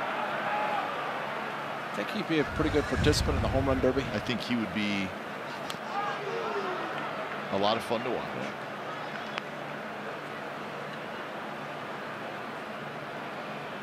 So 25th home run of the year is 9th against lefties. So a couple of home runs for the Rangers tonight.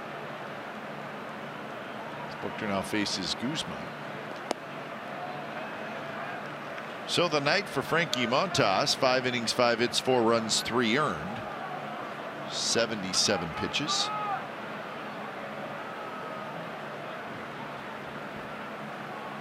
A stretch where he retired the side in order in the 3rd and then again in the 4th. In a long 5th inning. That pretty much did it for Frankie Montas.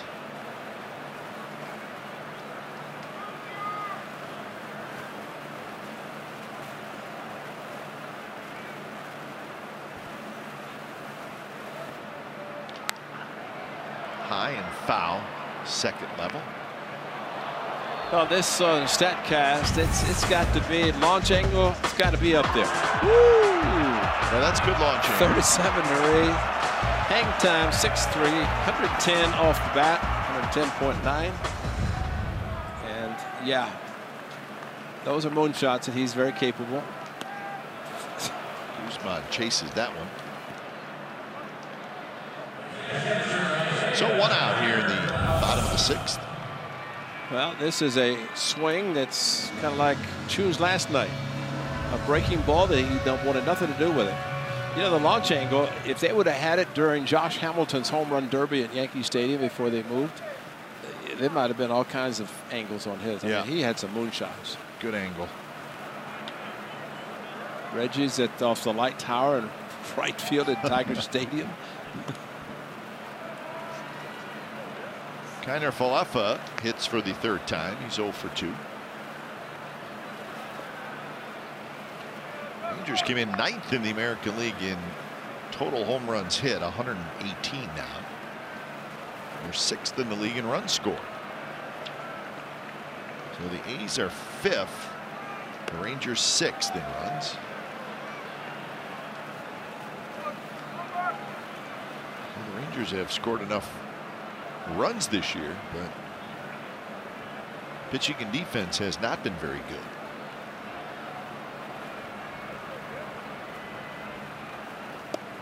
Rangers have the 12th best ERA. Maybe the 4th worst is probably a better way to put it. A's are 6th in team ERA in the American League.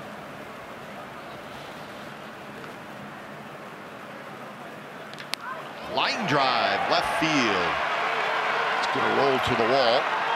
It's picked up by Pinder and Falefa with a line drive double. A homer, strikeout, and a double here in the 6th inning.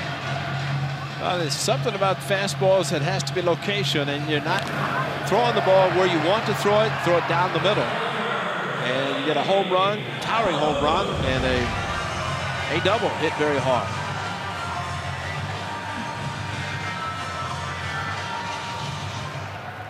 Well, here's Willy Calhoun, who homered in the 5th.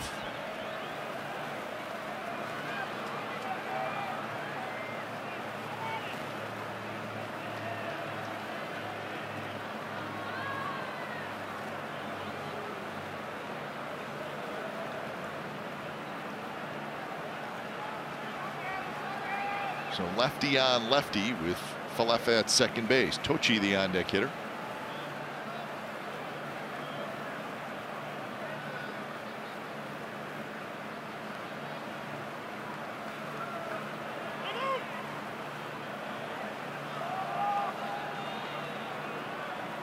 Umpire should not allow it. I think it was Jeff Kellogg with Inciarte. He would not allow it. They don't have to, and always said, Kite, that with a runner on base, pitcher's going to take a little bit longer to deliver the pitch.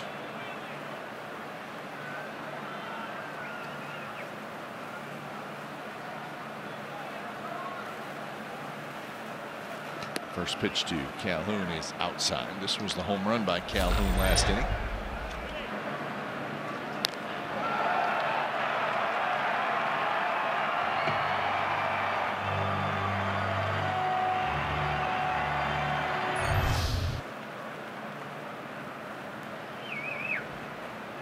So 1-0 to Calhoun, and now Lucroy asks for time.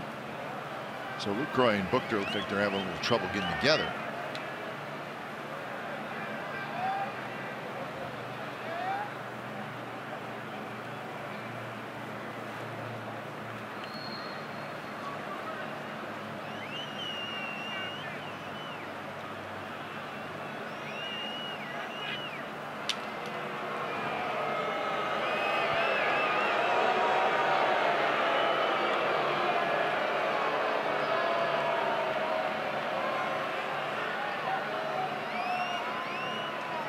So the count remains 1-0 to Willy Calhoun.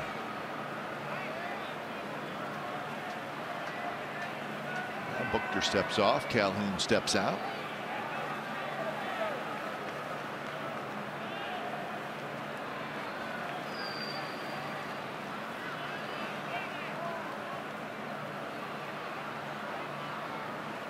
And that one right on the outside corner. That's a good pitch by Buchter.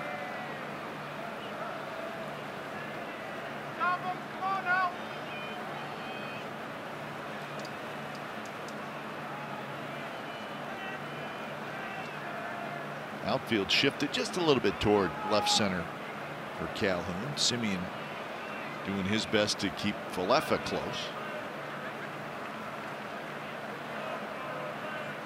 And that one's driven toward right. Piscotty hustling in. He's going to get there, and he makes the catch.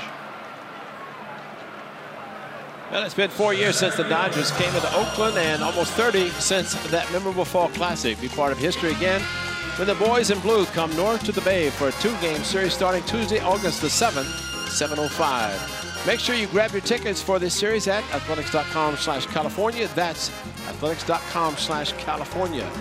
Dodgers at the Coliseum.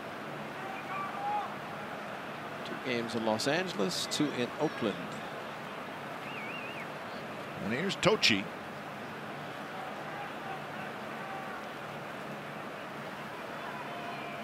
Cochi takes right there at 89 miles an hour from Buchter for a strike. Cochi had a tough at bat last inning. He struck out swinging on a ball that hit him in the hand. And he was looked at for quite a while by the Rangers training staff. He's able to stay in the game, but it was a strikeout.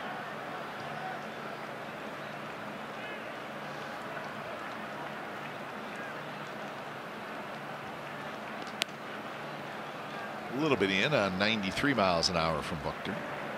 That's Jose Leclerc. One of the better relievers for the Rangers.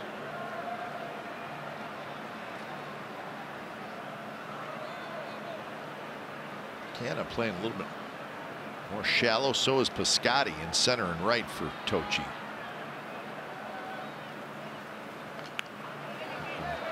Jammed and flipped over the Rangers dugout foul. 1-2 the count.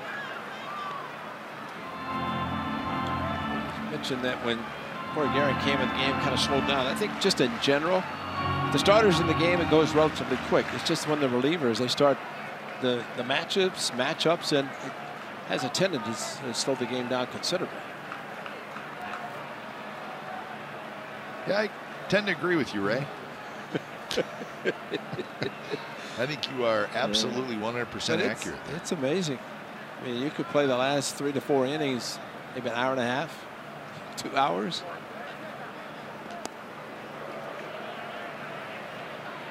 Well, if Corey Guerin stays in the game, Mark Canha's leading off. Well, Mark Canha's going to bat second. That could be one of the all-time great matchups. Well, maybe that's going to be changed when Leclerc comes in. Yeah, Leclerc is warming up, so we may not get the pleasure of that matchup.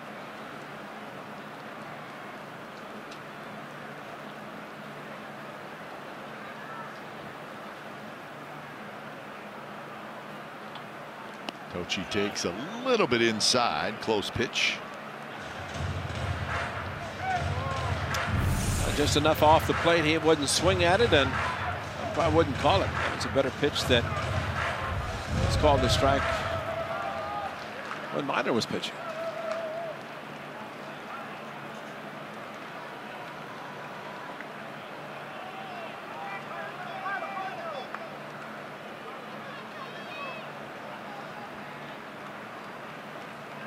Three-two pitch to Cochi, and he rolls at 5.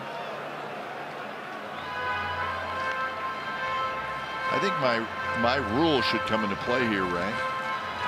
For the hitter, if you're hitting under 200, you have to get in the box. Cochi's hitting 105.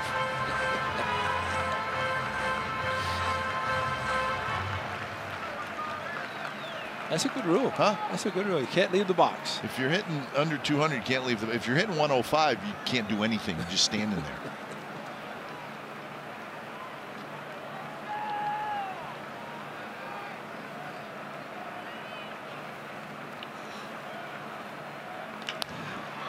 Bounced in the hole, and that's a base hit. The left up, racing home. He's going to score. Throw goes through. Cochi to second, and it's 6-2.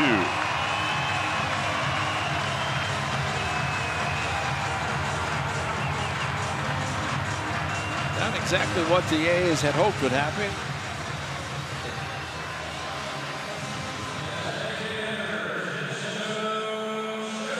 So a couple of runs here in the bottom of the 6th inning for the Rangers. Buchter unhappy with the home plate umpire Ben May after the hit.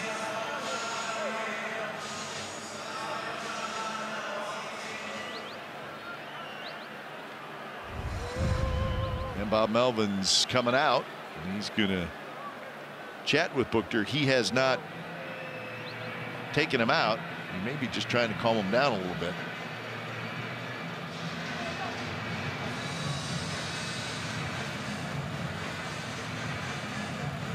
And Ben May didn't bother to go to the mound. But because of that throw, and with Cochi continuing to run after singling to left field, he's now in scoring position. Wendelken now starts to throw. 2 runs and 3 hits in the inning with a runner at second base, and here's Chu.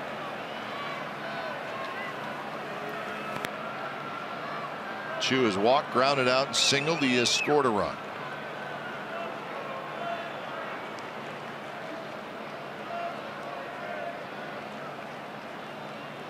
I think Buchter wanted it was the 2-2 pitch that was trying to catch the inside corner. That's the one he wanted and thought should have been called strike 3 to end the inning. And that's a big run.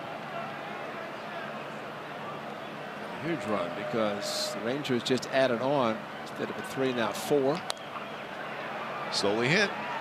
Simeon to first, and Olsen dropped the ball. Cochi stops at third. Chu will be aboard at first. We'll see what the ruling is.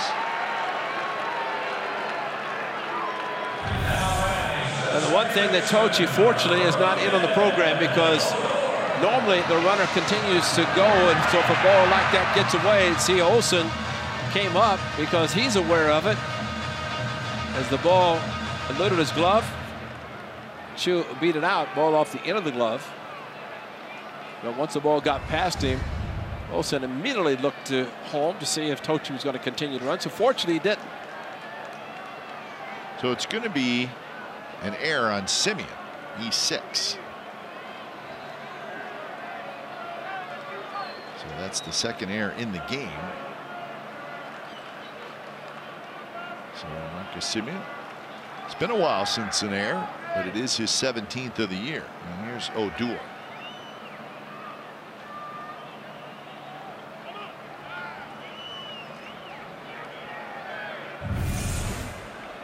Cochi going, and we have seen guys just see he stopped, immediately stopped, and Odor and Andrus, guys like that, have continued to run. It's almost like running through the stop sign, because with 2 outs, the throw has to be made. If it's a good throw, it's a moot point, but they have been very aggressive on the base paths. They've been the Rangers, and especially in times whenever a ball like that has been hit. So 1-0 to Odor, who's 1 for 3. Double the left in the 5th.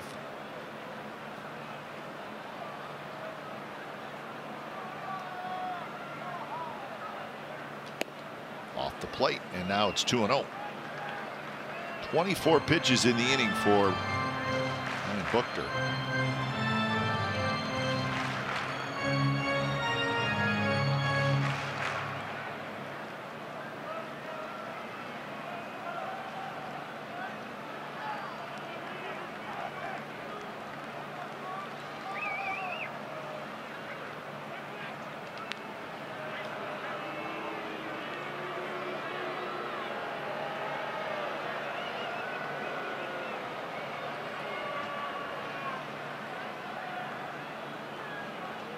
Delkin is now standing out on the bullpen mound, so he's loose and ready to go if needed.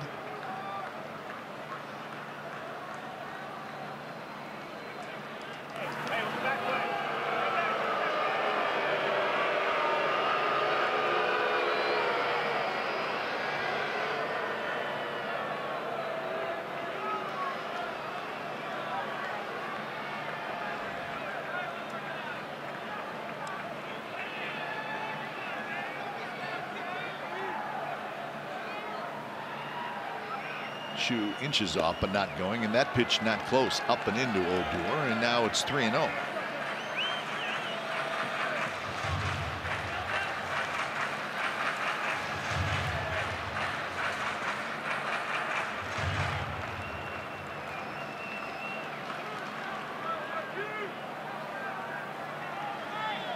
So the count 3-0.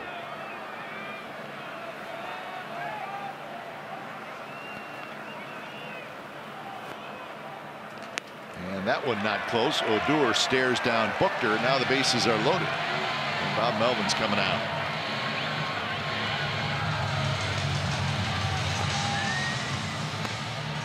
So Wendelken coming in. Buchter coming out. 6-2 Rangers.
Is brought to you by Toyota. Designed for the grind that comes through every time. See your local Toyota dealer today. Toyota. Let's go places. By Southwest Airlines. Low fares, no hidden fees. That's transparency. By Xfinity. X1 will change the way you experience TV. And by California's Great America. It's amazing at California's Great America. With roller coasters and water slides, all for one price.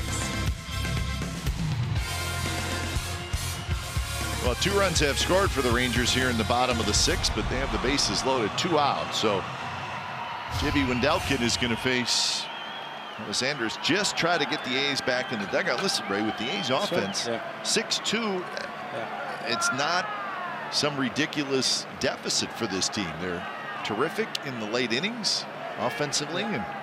And you have to hope that the Cochi lack of aggressiveness rounded the bag on the ball that eluded the glove of Olsen, that maybe that comes back to haunt them. Right now, Wendelken needs to get out of the inning. Pitched well last night for an inning.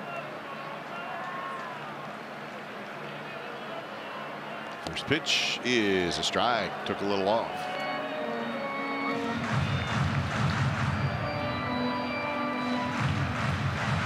Chris is 1 for 2. Single, strikeout, and a sacrifice fly. So he's driven in a run, and he has scored a run. Swing and a miss. That's the good fastball from Wendelken.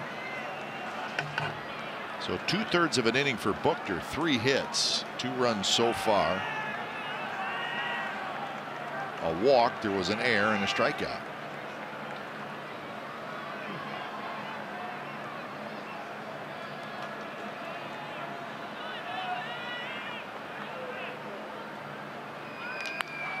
Hit to right, but foul.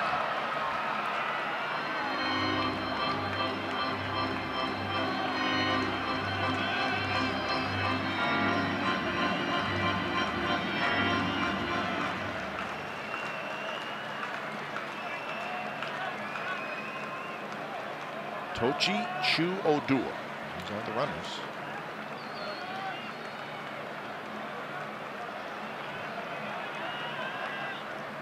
in the dirt. Nice block by Lucroy as it rolls out in front of him.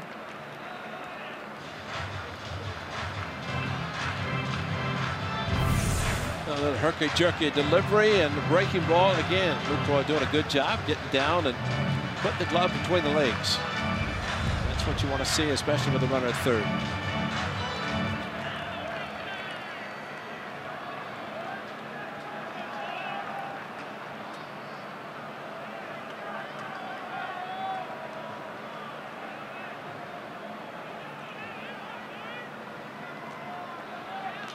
Sliced foul, so Sanders in protect mode, it looks like.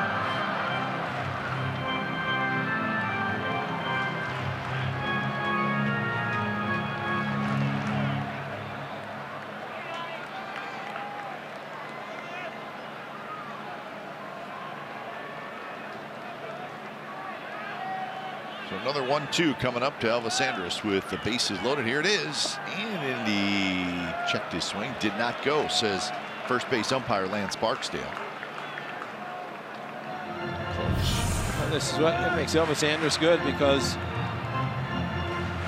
he does start his swing, but in a lot of cases, all he's trying to do right now is hit the ball to the right side.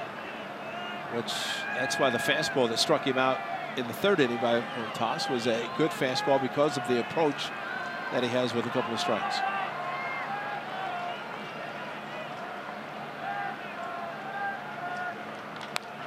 Left field and deep. Could be trouble. Gone. That's a grand slam, folks.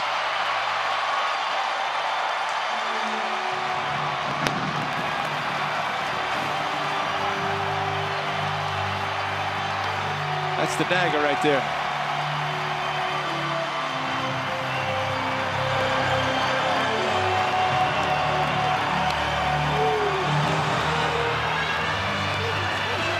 So Elvis Sanders, a big night.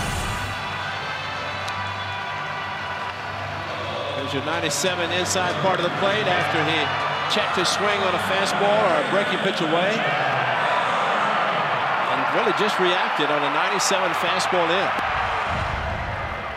It's 1500th hit on a home run, and first career grand slam the next night. So 6 runs here in the 6th inning to make it a 10-2 game. Well, unfortunately, the error is costly, huh? Yeah, you had to figure. And then the walk to Odor.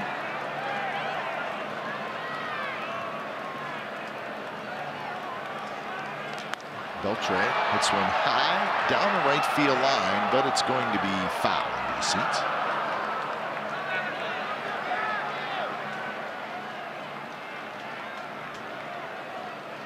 A whole bunch of runs charged to Buchter. 1, 2, 3, 4, 5. Does that sound right, Ray? Yeah, at the last 3 unearned because of the error. Could have been, should have been the foul out of the inning. Of the last 5 runs.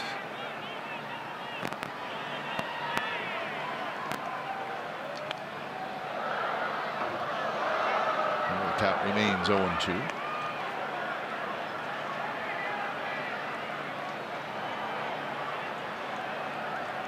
Beltre tonight has a sacrifice fly. He's also hit a fly ball to left field and a fly ball to right field.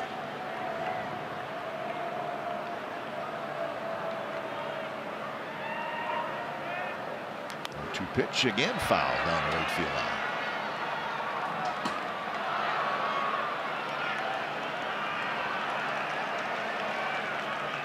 Well, the last 2 innings for the A's, the bottom of the 5th and the bottom of the 6th, they being the position players, have been standing out there a long time. Exactly right.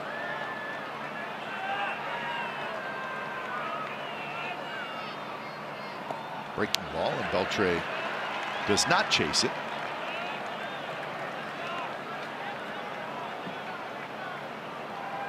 The inning started with a Joey Gallo home run, and he is in the on-deck circle.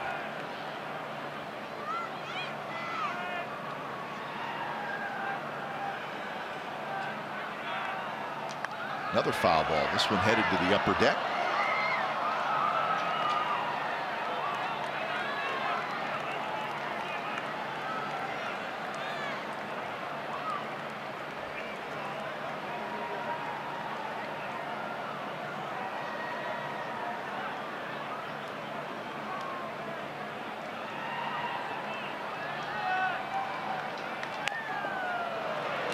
off of Beltre's foot. He dances around a little bit.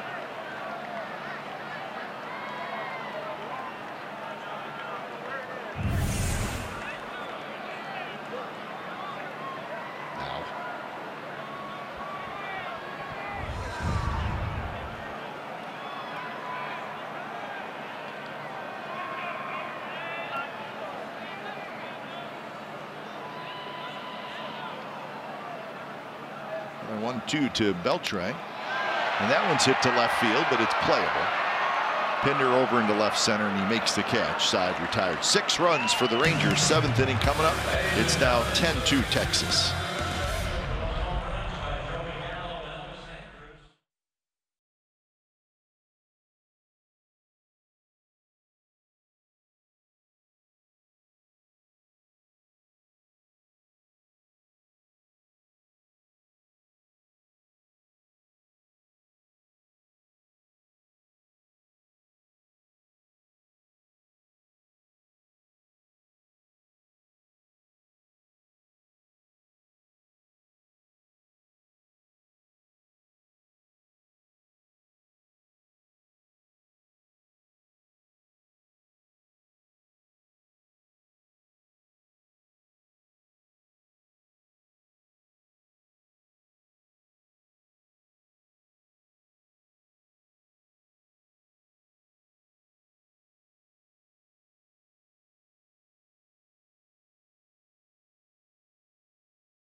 Going deep off ace hurler Mike Morgan at Fenway Park. Red Sox first baseman Carl Yastrzemski becomes the 18th major leaguer and 7th in the American League to hit 400 career home runs. Captain Carl will end his 23-year career with 452 at Fenway against the A's. Mike Morgan, Ray, you played a lot against Carl Yastrzemski. He was pretty awesome.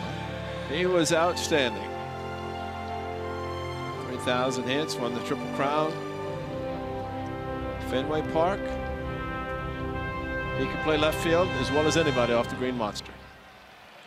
He was the teacher. He's the one who taught him the most. So a new pitcher for the Texas Rangers, just brought up from the minor leagues. His name is Brandon Mann. He's been up and down a couple times with the Rangers this year, so this is not his first appearance. 18 times an All-Star. He got a Triple Crown 1967. I want to say that year hit 301. I mean, it was, of course, the next year 68. Thing, yeah, exactly. That's when Bob Gibson had the 1.12 ERA in 68, and they said, let's lower the mounds. Something's not happening here. So when it's time for change, think Speedy Oil Change and Auto Service, your trusted oil change tune-up and brake experts. So Brandon Mann. So minor for 5. Guerin pitched the 6th, and now the lefty Mann here in the 7th.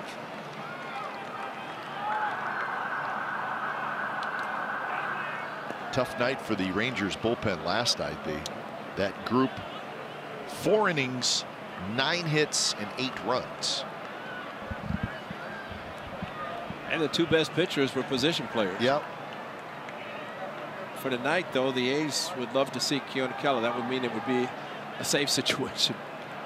And that means the A's will score a lot of runs. Well, MLB At Bat is your #1 athletics app. Customize your experience to catch every moment this season. Get A's home screen icons and features such as the MLB.TV Game of the Day, pitch tracking, in-game highlights, live radio broadcast stats, news, and more. Download MLB At Bat today. So good start for the A's with a leadoff walk in this 7th inning.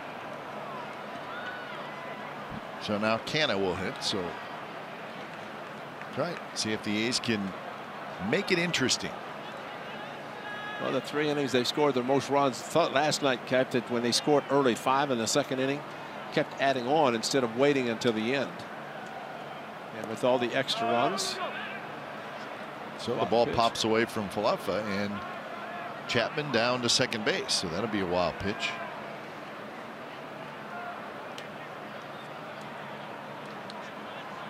This is what they've done. 7th inning.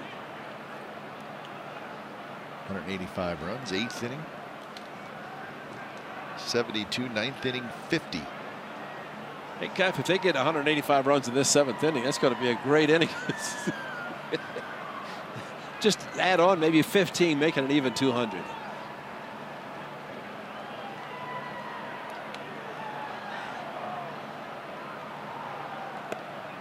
That misses, and now it's 3-0.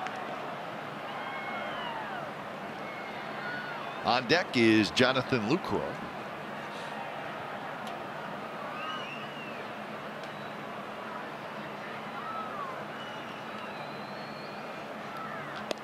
Taken all the way, and it's called a strike.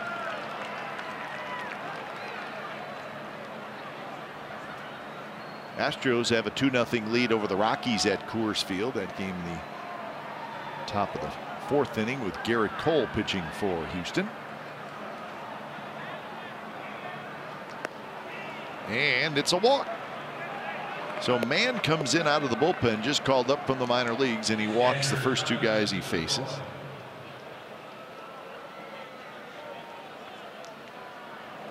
And now Lucroy will hit.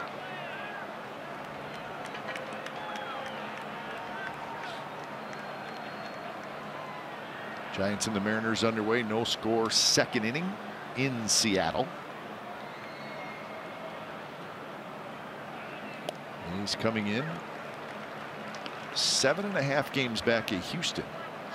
2.5 games back of the Seattle Mariners in the AL West. So now Leclerc gets up again.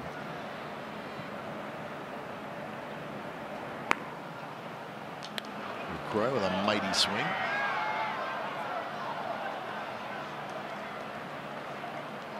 So this time Brandon Mann jumps ahead of an ace hitter 0-2. He heard the mitt popping in the bullpen. He said, I better put my act together. I'm out of here.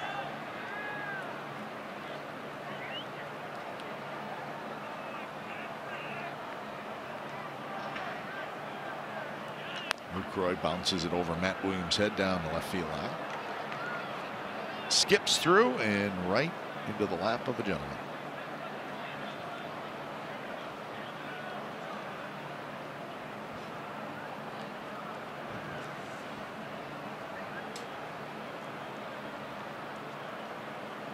So the count remains 0-2. Lucroy has a single, and he has walked through the grand slam last night. Slices it foul. You know, whether it's going to happen or not, the nice thing about what the A's are thinking right now, that 8 runs is not something that they can overcome. I mean, that's a great feeling to have with the success the club has had.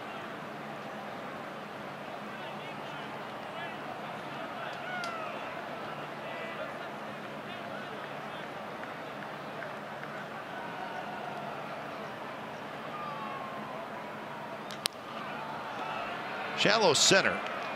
Cochi's going to come in. Cochi grabs it. That's the first out here in the 7th inning. And now to the top of the order, Marcus Semien. So night games the rest of the series here in Arlington. A couple of night games on Friday night and Saturday night at Coors Field. Day game on Sunday, and then back home for another homestand.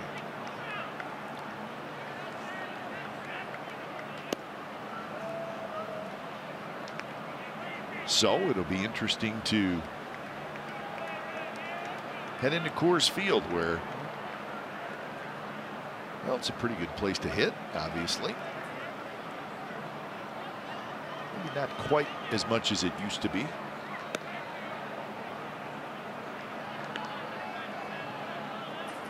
Rockies are in it. They're only 2.5 back in the West. They're 53 and 46. The Blake Street Bombers was that 4 guys hit 30. Yep.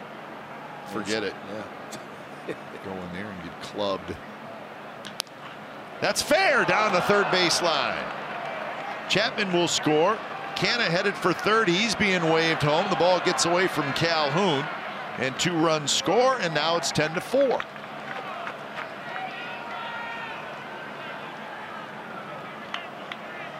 So Marcus Semien with a 2-run double, getting RBIs 36 and 37. And Jeff Bannister said enough. 92 with the fastball down, just past the diving Adrian Beltre. But this is the kicker right here, literally. As it kicked it, and Calhoun overran it. And that allowed the second run to score. At this point, you got to take everything you can get. All right, pitching change. Mann out after 4 batters. It's 10-4 Rangers.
Runs in, and he's looking for more as Nick Martini is going to pinch hit for Chad Pinder.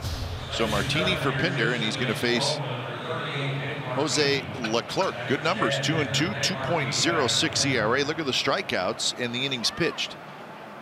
He's only allowed 16 hits in 35 innings. So see if the A's can get something against Jose Leclerc. First pitch, strike down around the knees.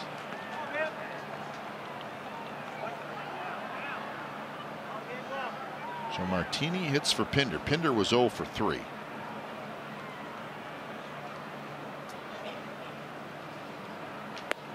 Brandon Mann gets a third of an inning, a hit and 2 walks. Both of those walks scored.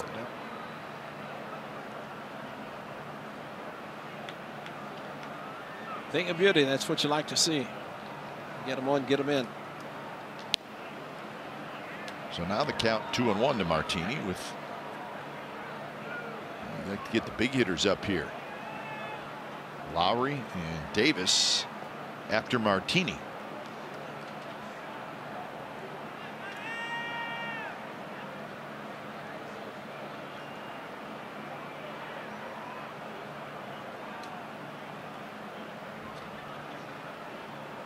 Leclerc glances back at Semien and delivers, and it's tapped foul. Be nice for this runner at second base. Only 1 out for the A's to score this run. Make it a 5-run deficit. And then take their chances. Keep going from there. Martini 1 for 4 as a pinch hitter this year.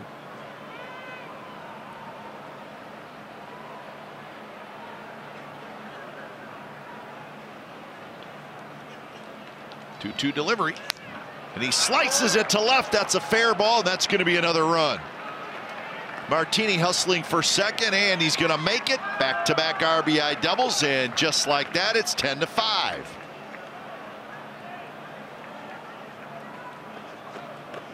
Nice job pinch hitting. Third double for Nick Martini. This one, for somebody that waits as long as he does, this is not surprising. Fastball just slices it 97 to left field, and hustling, forcing Calhoun to have to go over to the ball as it's slicing away from him to backhand, but Martini thinking 2 all the way, able to get in easily to second.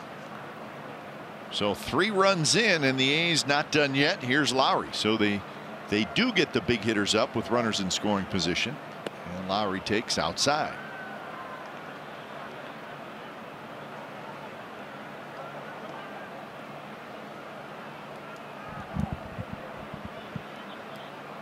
So this is what the A's do, folks.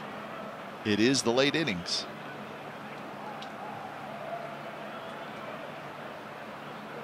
Swing and a miss. Good pitch there by Leclerc.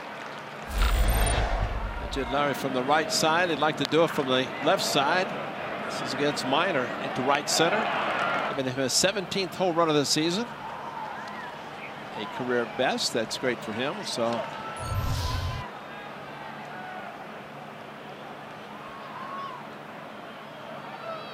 missed again outside.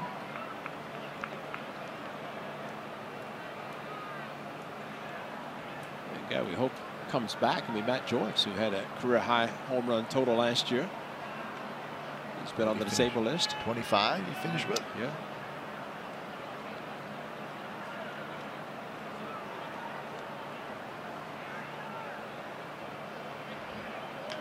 That one hit hard but foul.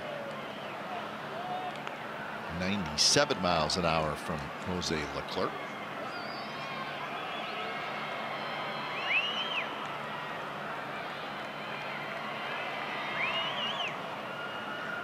So it was 10-2, just like that. It's 10-5. So no shutdown inning for the Texas Rangers.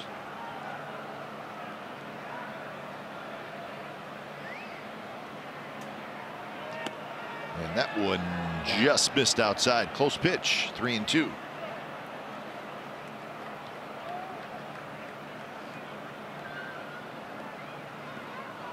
Chris Davis waits in the on-deck circle.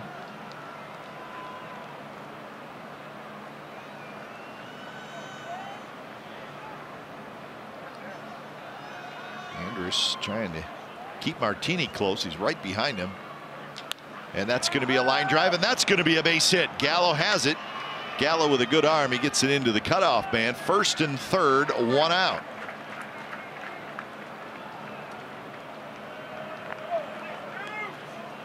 Three consecutive hits.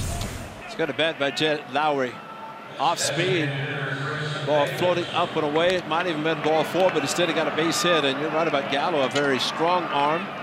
Runs well for a big man, of course, tremendous power. And Matt Williams, not a bad decision to hold up Martini. Now he's down by 5. Chris Davis out in front just a little bit. Hits it very high and foul.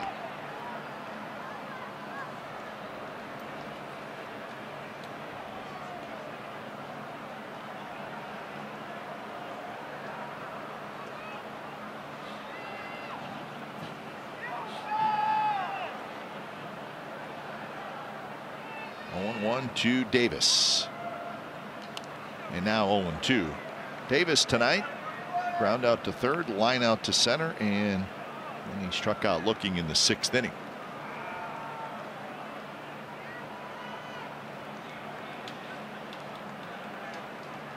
Got to pick this guy up. Got to get him home.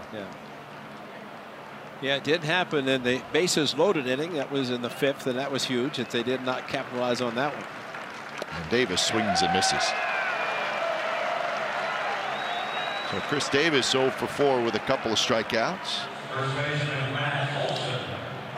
So it makes it tough on a third base coach, Matt Williams. He made the right decision. There's your slider away, and a good slider thrown hard, just enough to tempt, but off the plate. Good pitch to think about opposite field, but that was not the case.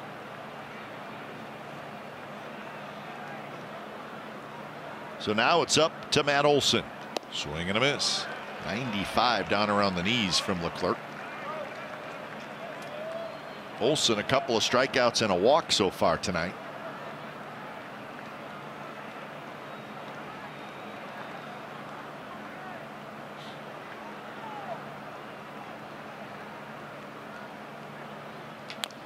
Chop slowly. Leclerc grabs it, and he'll underhand to first, and that will do it. A's climb back in it. They get 3 runs in the top of the 7th inning, so 7th inning stretch time. 10-5 Texas.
Butcher leading off the 6th inning, and it was a long one.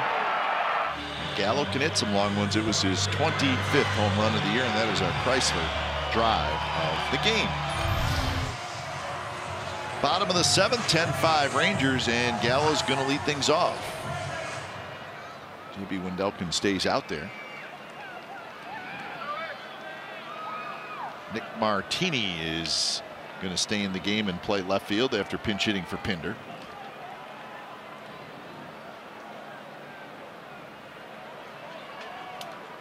First pitch to Gallo.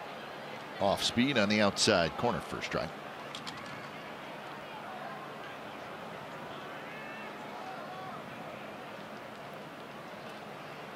Gallo has also walked and hit a fly ball to center field. Guzman will follow, and then Falefa.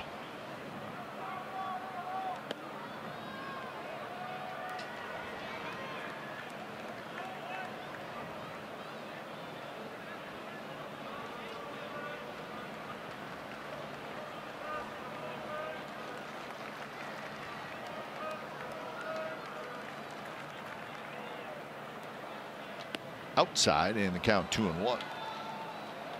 After throwing one of his better fastballs and seeing it leave the yard for a grand slam, that's something that needs to work on, knowing that the fastball is good. Jake Diekmann, the left-hander, who would be considered tonight at least the setup man.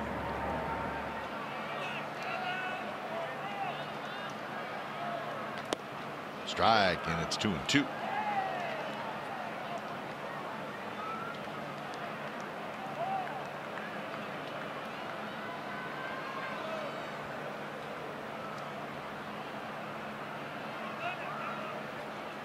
Gallo with that wide open stance. Does close up like most hitters do. Well, his throw kept the runner at third base. That's a big run that did not score. Leclerc almost as if he said, these are my runs on the bases. I'm going to try a little harder. He ended up getting Chris Davis and Matt Olsen. You know what? I didn't think about that, but you're right. Exactly. I mean, hey, something to really think about. Give up hits, let somebody else's run score, but hey, they're mine. Bear down a little bit more because Leclerc, the last 2 batters, threw some perfect pitches. That's right, different perspective. Yeah. Well, we always talk about relievers, how important it is for them to not give up runs because it's hard to get the ERA down.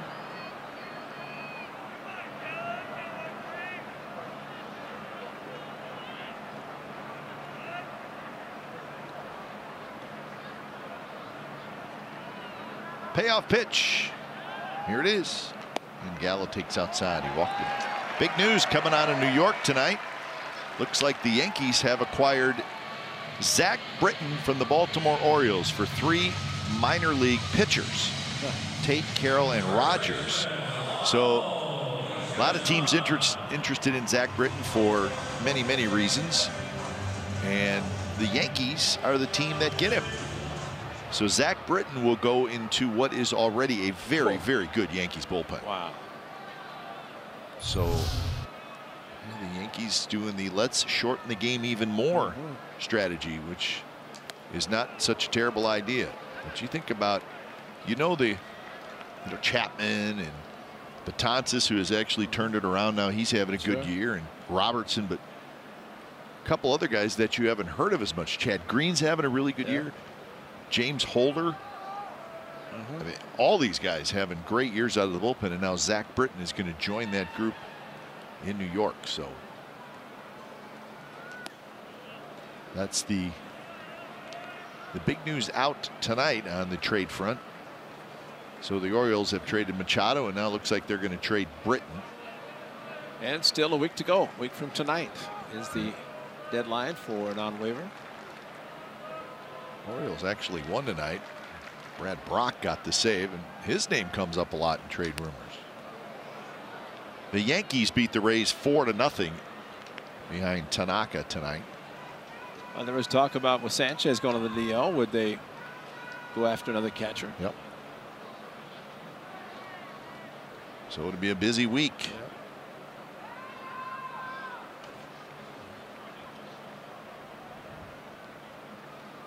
1-2 the count to Ronald Guzman.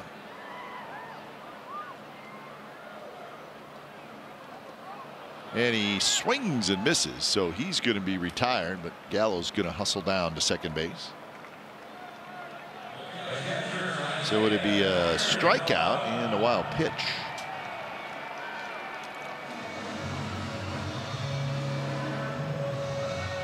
So one out for Falefa. Not able to block the ball, and Diekmann does get the strikeout, but I tell you, in the last 2 innings, they have not only scored a lot of runs, it's really slowed down the game considerably. And I think really that contributes to the defensive play. Just like you said, a lot of standing around. Oh my gosh, yeah. And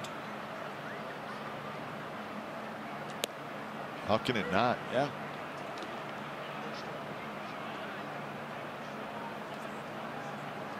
So Gallo at second. Falefa doubled and scored in the 6th. He's 1 for 3.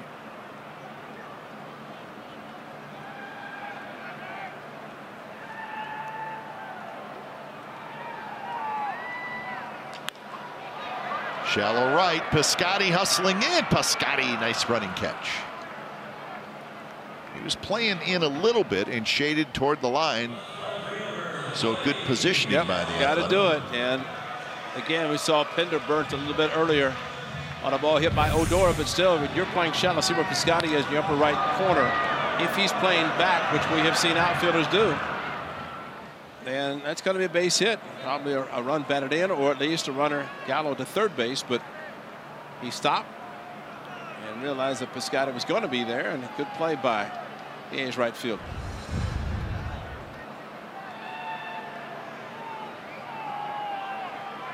First pitch to Calhoun is outside. The Pittsburgh Pirates beat the Indians 9-4. Who cares, right? Pirates have won 11 games in a row, and they are right sort of looking in a little bit on the National League wild card race. Amazing. 11 in a row. That will do it. They go into Cleveland and beat the Indians for the second night in a row. So you don't hear much about the Pirates, but give them credit. 11 wins in a row. Jolly Roger's been used a lot, right? It's the Jolly Roger.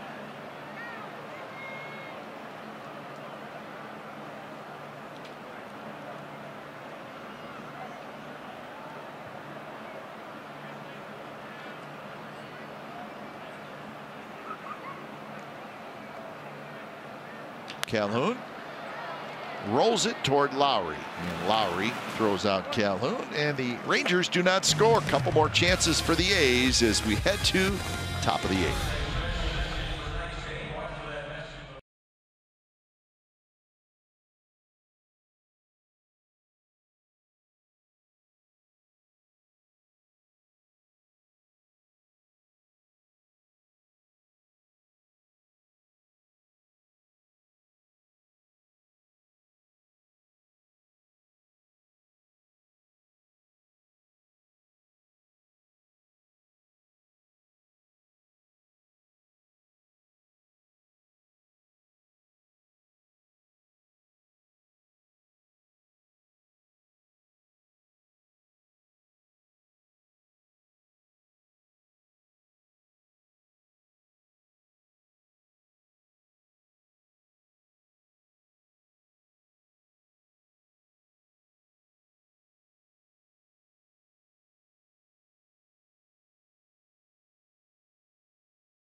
A's Baseball on NBC Sports California is brought to you by the Chrysler Pacifica Hybrid, America's first hybrid minivan. Test drive one today. Well, the A's trying to make a comeback. They were down 10-2, now 10-5 heading into the 8th inning. 2002, the Athletics authored the then greatest win streak in baseball history.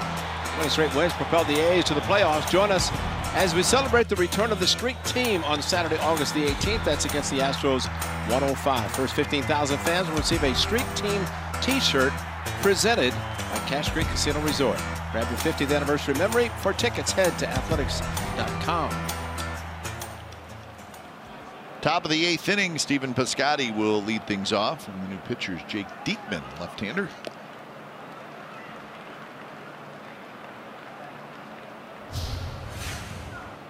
Diekmann's numbers 1-1 with a 3.28 ERA. I would think, Ray, that Jake Diekmann would be somebody a contending team would take a look at. He's a pretty good reliever. He was a throw-in too, wasn't he? Ryan Rua is now in left field for defense. Calhoun is out. And Diekmann, he'll be a free agent at the end of the year. Struggled with injuries last year, but healthy this year and doing a pretty nice job.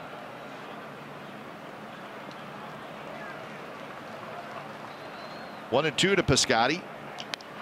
Grounded to short. And Piscotty's retired. Well, see Piscotty with this ball hit to right field. You can see the ground he covered. 61 feet that he did cover, and 24 plus speed. And Stephen Piscotty had the great positioning in right field. And that's what's important, especially with the opposite field hitter. So one away, and here's Chapman. Chapman, a fly ball to center. He reached down an air and he walked and scored in the 7th.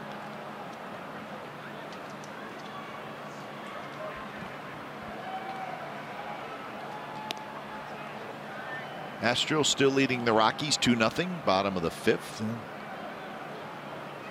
Giants 1, Mariners 1, top of the 4th in Seattle.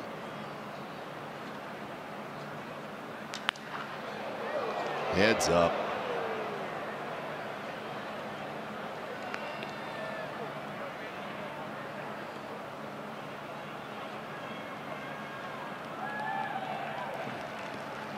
The screen does not go down that far. protective screen.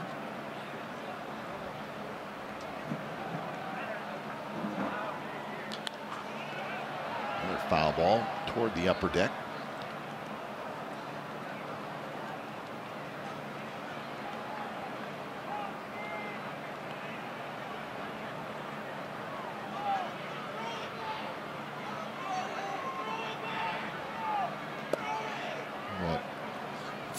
Diekmann slider down and in.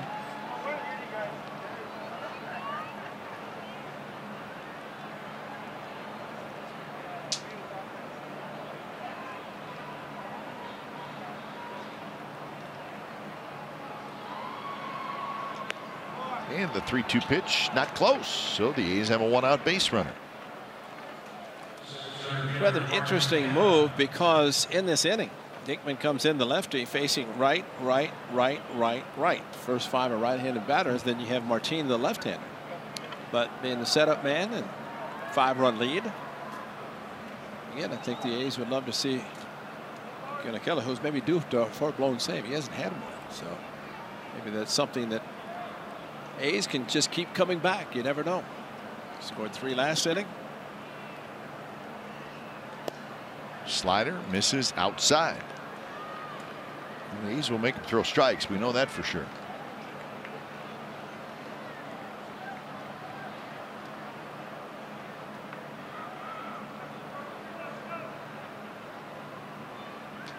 Missed again.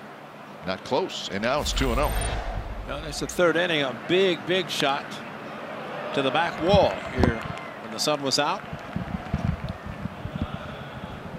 Made it a 2-1 game. We're at 10-5 now. A's would tie it with the Jed Lowry home run. That's a strike. 96 miles an hour in the outside corner.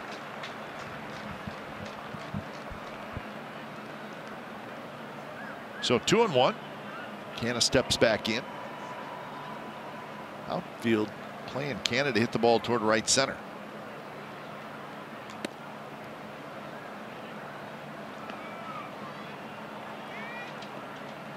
Well off the line in left is Rua.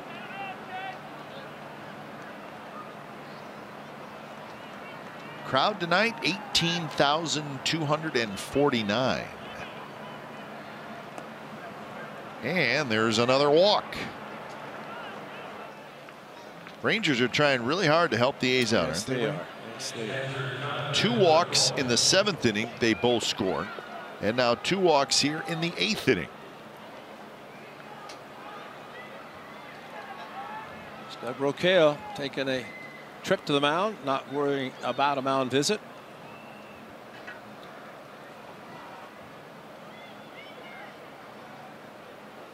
Well, game 3 of this series tomorrow night. It'll be Edwin, Jackson, and Martin Perez. Jackson pitching well for the A's. Perez, who we've seen over the years, he's a decent pitcher, but boy, look at the ERA, 8.05. So that is tomorrow night.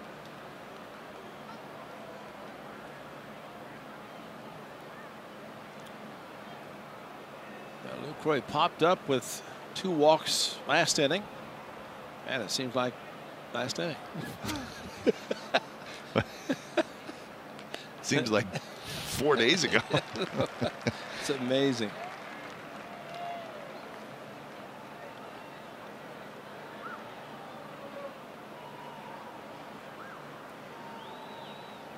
Oh, 1-1 to Lucroy.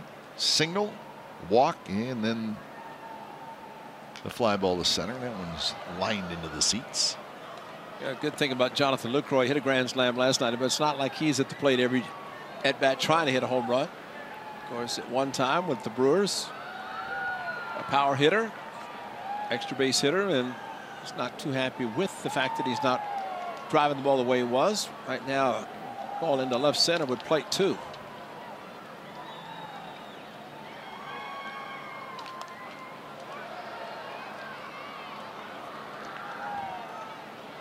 You know what, though, Ray? 309 batting average with runners in scoring position, and that coming from the bottom of the order. I mean, he's hit down in the order pretty much every game. Jerry's Familia starts to throw for the A's.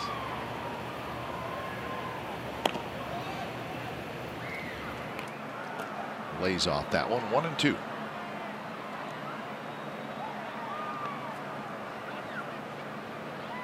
Jonathan Lucroy, one of our favorites to interview after the game. He's a good interview. Had him on the post-game show last night.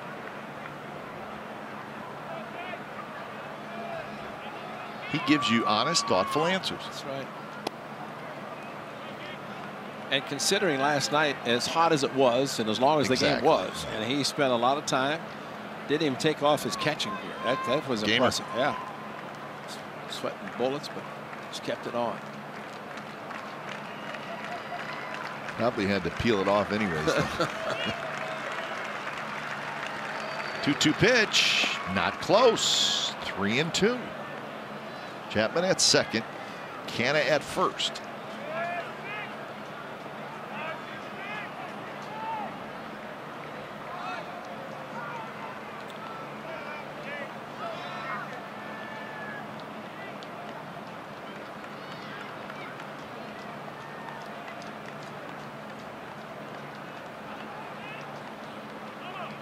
Lucroy, sick of waiting, steps back out. He's got to be thinking about a hard slider down and in, even though it's 3-2, but maybe trying to get him to chase. Lucroy usually very good with a couple of strikes. And that one's inside, pops off the glove. And the catcher Falefa, and now the bases are loaded. 3 consecutive walks by Diekmann. Telling you, Rangers are asking for trouble, Ray. Yes, they are. Well, but the A's really right now, they've had opportunities in the 5th, last inning, and now this inning. As Doug Brocail has been instructed to call the bullpen, and maybe it's going to be Keone Killer, their closer. But right now, just 1 out. The A's had loved the same double that Marcus Semien hit his last at bat and drove in a couple of runs. This time, the same double might drive in 3, but the fact that the A's have the bases loaded, good time to get his first hit. And that is Keone Killer. So Killer is the closer. And Semien takes low.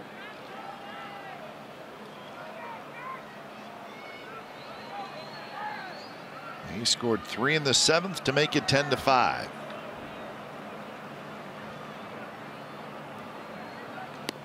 Missed again. 2-0.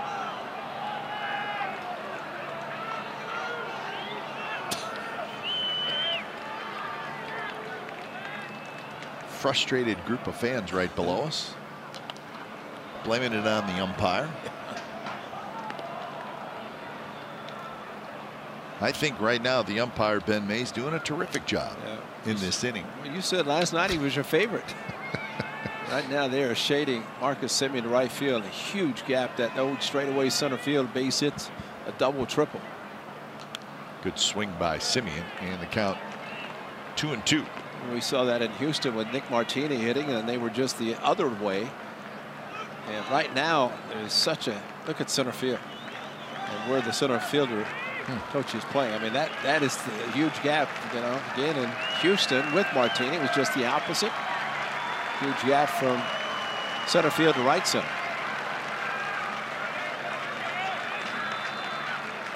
So 2-2 to Marcus Semien. Chapman, Canna, Lucroy are the runners. 1 away. Foul back. Spoiled a fastball that was out just a little bit. He's trying to protect. That's all he was doing.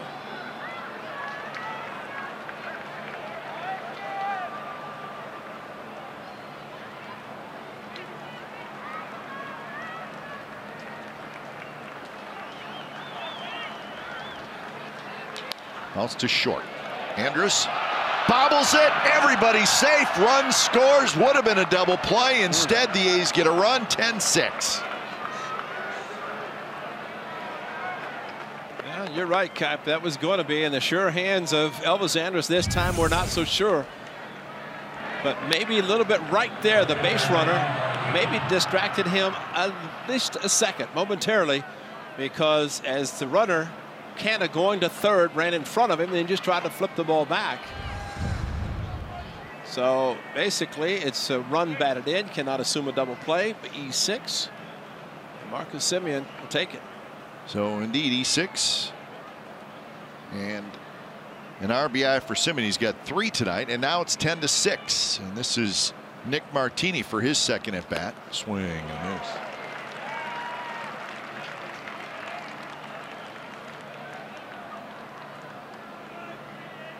Martini pinch hit double that knocked in a run in the 7th inning.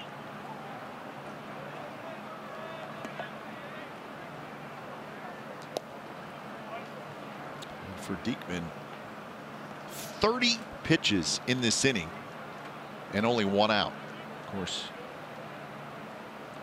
this ultimately you could say he did do his job. Got a double play ground ball.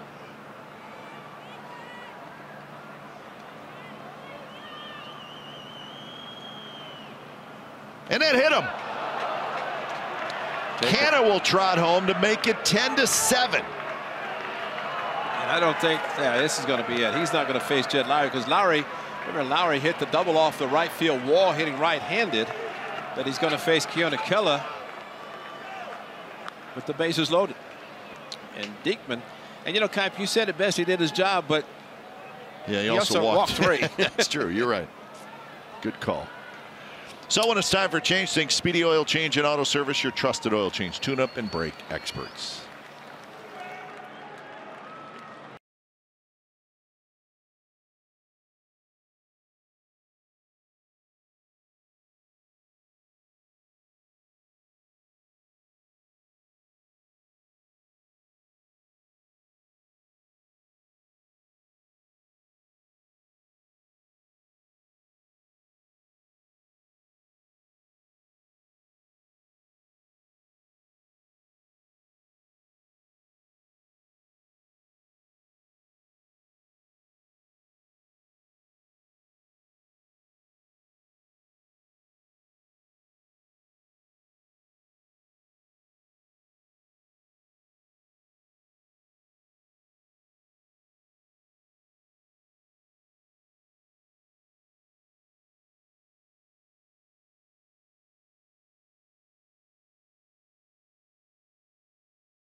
Or retransmitted in any form, and the accounts and descriptions of this game may not be disseminated without the express written consent of the Athletics Investment Group, LLC.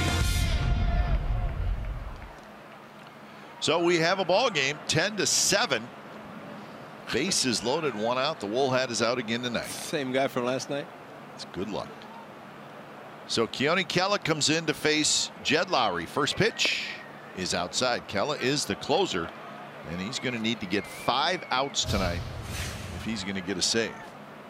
He is 23 for 23 this year. Going back, he had 2 last year, so 25 for 25 in his last 25 opportunities. Perfect time for him to bowl a save.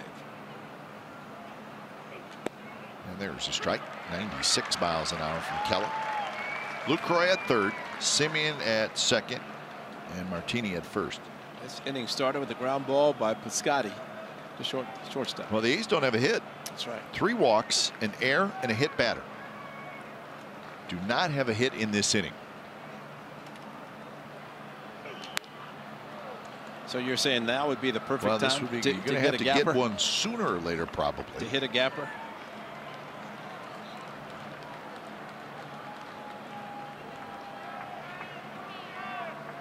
So each team with 2 errors. And I think all 4 of the errors have been costly in this game. Yes, yeah. And the walks have been costly. Lowry base hit center field. 1 run scores. 2 runs score, and it's 10-9.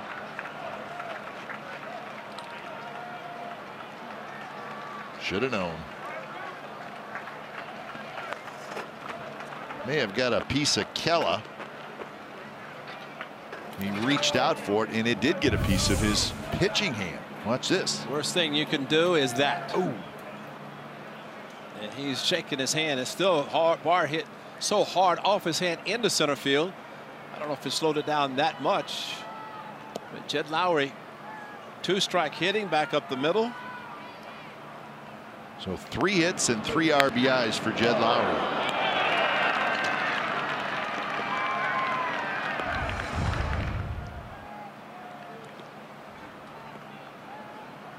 mph exit off the right hand of Kunikella. So the A's have scored 4 times here in the 8th inning. They scored 3 times in the 7th inning. It was 10-2. Now it's 10-9. Looking for another comeback win. And this may be the best one of them all. How about if KD just went oppo like he did last night? Wouldn't that be a thing of beauty? Or just anything, really, a base hit, because Kelly's got to pitch him outside. He's going to go inside here. First pitch is a strike. Martinez at second, Lowry at first. I think the biggest thing right here, I'd love to see Chris Davis come through, but have Matt Olsen get a chance to hit in this inning. That would be the key.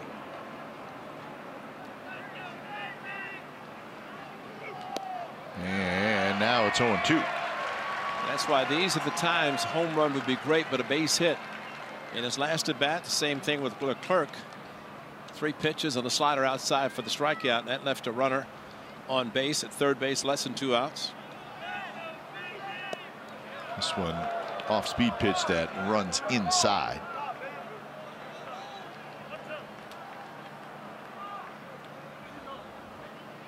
It's been Minor, Guerin, Mann, Leclerc, Diekmann, and Kella.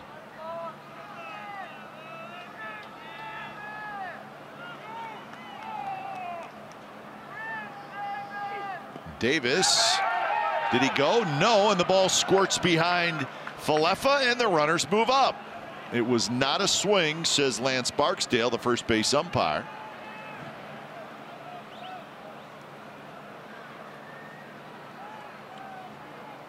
And now the infield's going to have to come in.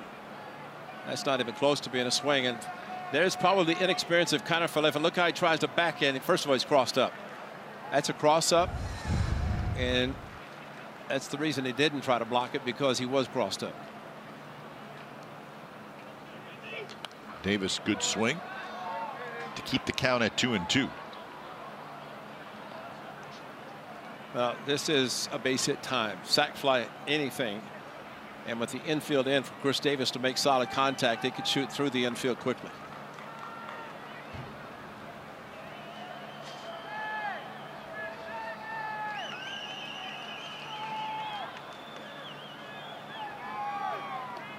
Blocked, and now it's 3-2. Well, you know what, Ray?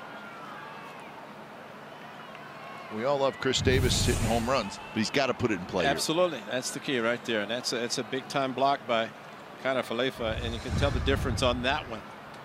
But, you know, that's it. And they don't have to pitch to him. Let's see if they do.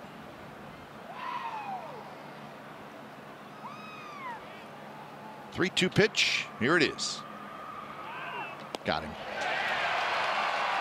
Went soft. Figured he would.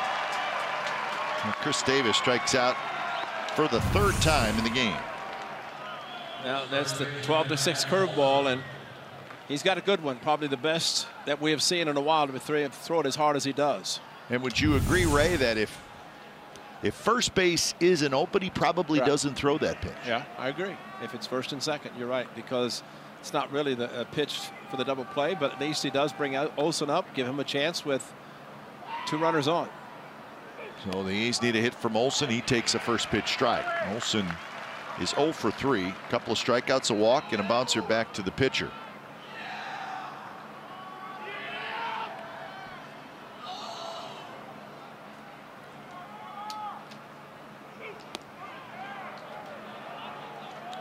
Thing about Kunikella, he does not waste time. No, he does not. He gets the ball and he throws it, and sometimes that's a definite positive for him, sometimes a negative for a hitter.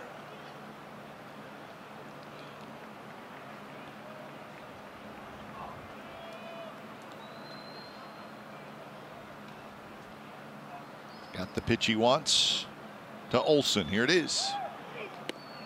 Strike inside corner, 97 miles an hour. Boy, he planted it perfectly on the inside corner.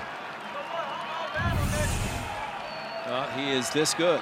Right over the top, and at 97 inside, 97 to Elvis Sanders, the difference in this game, because he hit the grand slam off the Wendelken.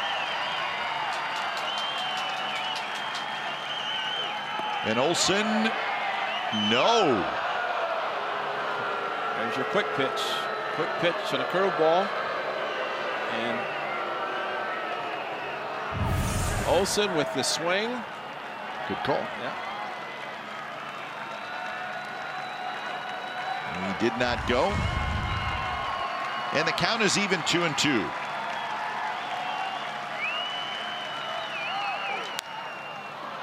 Very high pop-up, shallow center.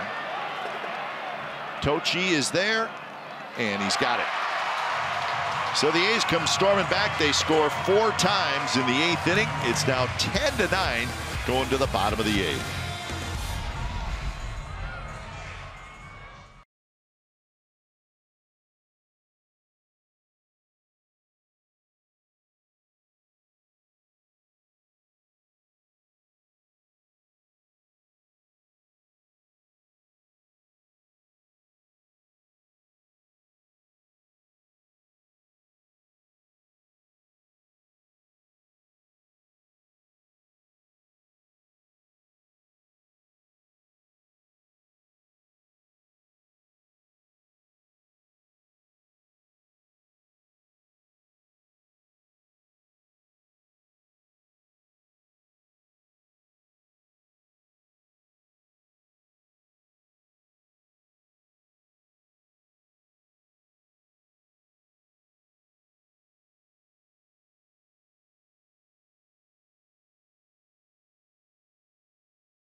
By your local Toyota dealers. This is a wild one, folks. 9-8-2 for the A's, 10-9-2 for the Rangers. Crooked numbers all over the place.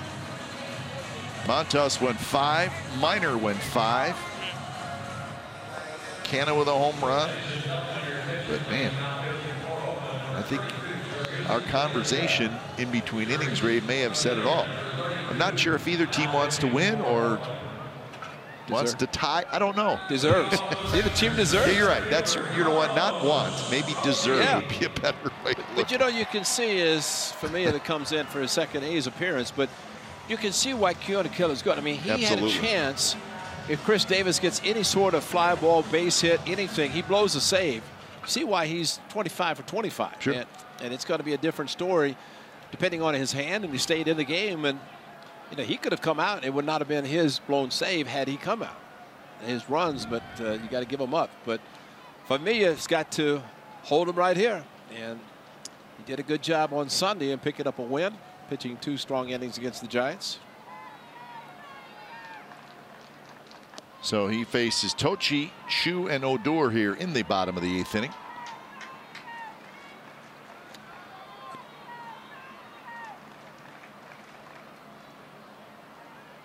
Cochi's had a good night. 2 for 3, 2 singles, an RBI, and a run score. It's Jerry's Familia.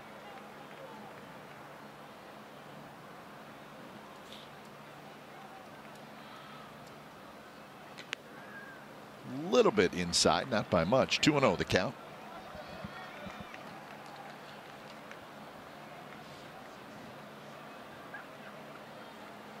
A's have scored 7 runs in the last 2 innings to make it a 1-run ball game.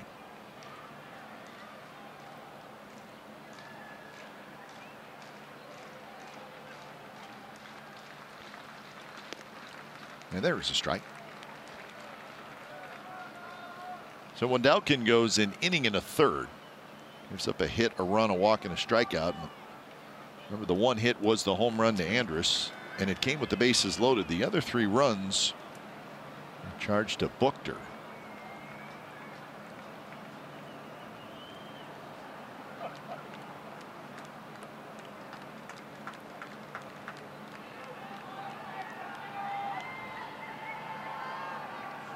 Outfield plays Cochi very shallow. Marcus has it. Tough little hop. Throws in time to get Cochi.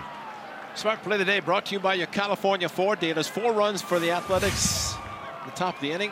1 hit, and here it was. 2 strikes off the right hand of Gionacella into center field, and Jed Lowry, as he has done all season, comes through with a big 2-run single with a couple of strikes. Fortunately, after the wild pitch put 2 runners at second and third, or runners at second and third, the A's could not score. So Jed Lowry, 17th home run tonight, and then a big 2-run single with 2 strikes. So it's definitely the big play for Jed Lowry, and it'd be nice if he comes up again.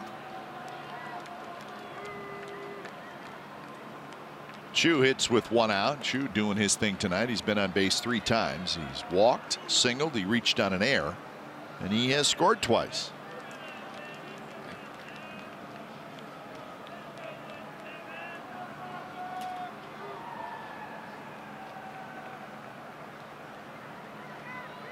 So that's what Chu does. He's got pretty good power, but man, he can get on base.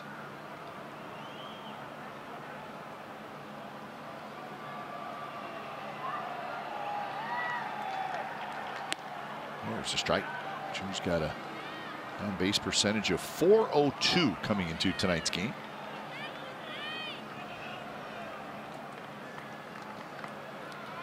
Pull on the infield, hit it the other way in the outfield. You see that shift quite a bit. First time I ever saw it was Harold Baines. Oh, really? That long ago. But it was exactly the same way. Hit the ball in the out, and the air would go to left field.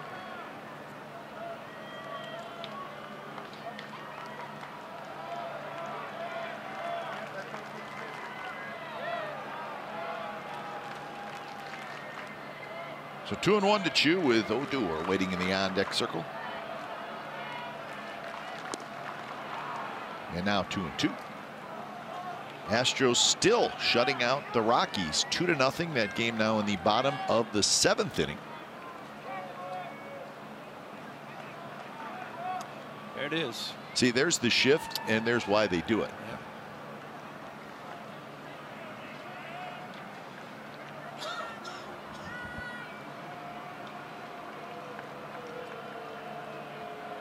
Familia deals, and it's hit towards center. Canna had a good jump, gets back there, and he makes the catch. 2 outs here in the bottom of the 8th. In the top of the 9th, it'll be Piscotty, Chapman, and Canna. That's the 6, 7, and 8 hitters. If anybody were to get on, Lucroy, Simeon.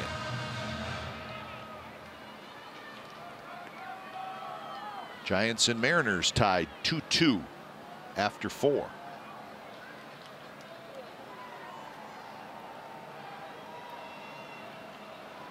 Well, Familia got the win on Sunday, pitching 2 innings. The A's with a walk-off against San Francisco. Pitch in the 8th tonight, trying to take it to the pitch in the 8th, trying to get to the 9th with it down by a run. Odor takes a strike on the outside corner.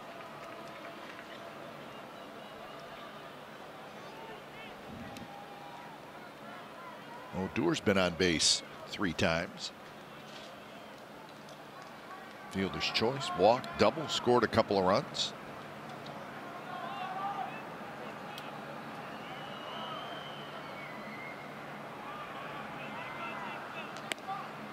Odor does actually look like a better hitter now than he did earlier in the year. Just a little more patient. Well, the double he hit off the wall over the head of Pender earlier. I mean, that showed a lot. And, you know, you can see the shift now. Over shift to the right side. 3 guys, the whole left side of the infield open. That's eventually going to change because guys will start to do that, and you have to go back to kind of a normal positioning. Hooks that one foul into the seats down there.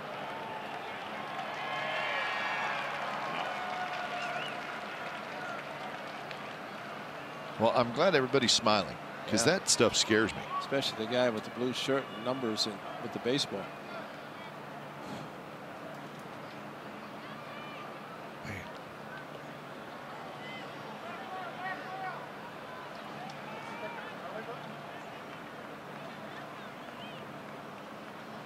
So 0-2 to Rognet Odor. Got him. So good inning for Familia. See if the A's can finish off this comeback. Piscotty to lead it off when we come back.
Top of the ninth, last shot for the Athletics. 1 to tie and 2 to take the lead as Piscotty leads things off. And that one's driven to center. Cochi back, and that baby is gone.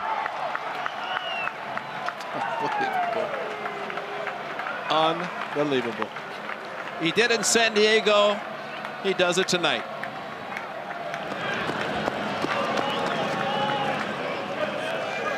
You said it best. He almost did it a couple of at-bats ago. Yeah. He hit a shot to straightaway center.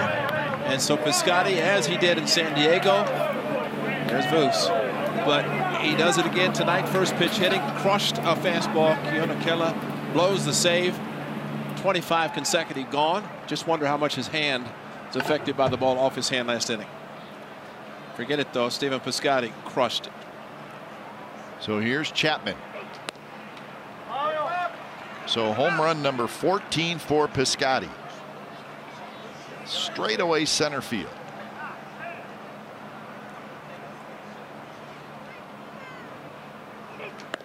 So home runs and big home runs for the Athletics again. It's really been all year.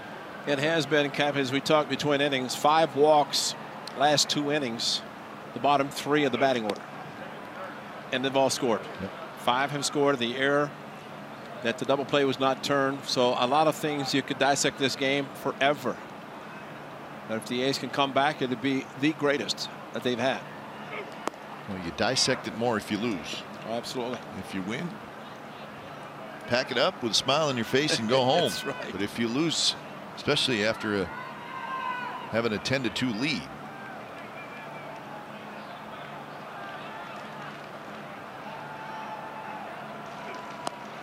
there's that curveball, and Chapman swings over top. So here's the home run. Thing of beauty. Yeah, you could say this is an ambush. Fastball, 95 inside part of the plate. Crushed Piscotty. What a season he has had for the Athletics. He hit that memorable home run in Boston. And this, I mean, you can look at the home runs that he has hit this year, and Cochi didn't even jump for this one. Curve for a strike. So home run number 7 in the month of July for Piscotty. Last night, his 2-run shot, also very big because it did give the A's another 7-2 lead. Well, what you have now, Ray, and listen, we do not know what the outcome of this game is going to be. But what you have now is you have bullpen advantage. That's right. Because the Rangers have used all of their best relievers, including their closer, who's in there right now.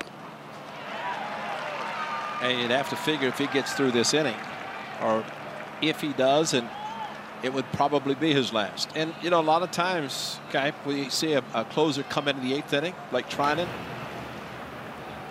Don't know if he's going to come in regardless of the situation. But when a closer comes in to get out of a jam, as Keone Kela had to do last inning, and then come back out for the 9th inning, sometimes the adrenaline is not the same. Well, and it's also where if you have a deep bullpen, you don't have to go to your closer in the 8th inning. That's right. And that's, again, that's advantage athletics. And right now, the one guy I'm looking at is Leclerc. Diekmann comes in to face all righties. And Leclerc got out of the inning, previous inning, didn't throw that many pitches. 1-2 to Canna. A little bit low, very close. I think the Rangers thought maybe it was a strike.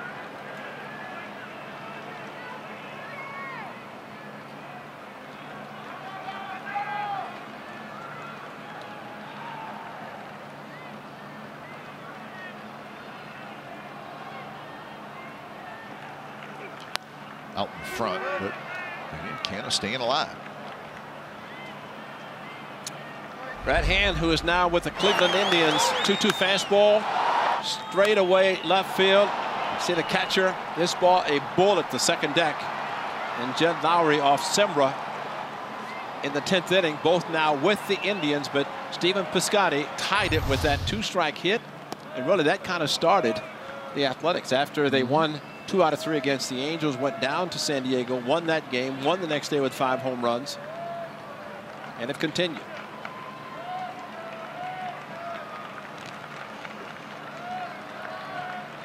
Eight runs in the final 3 innings.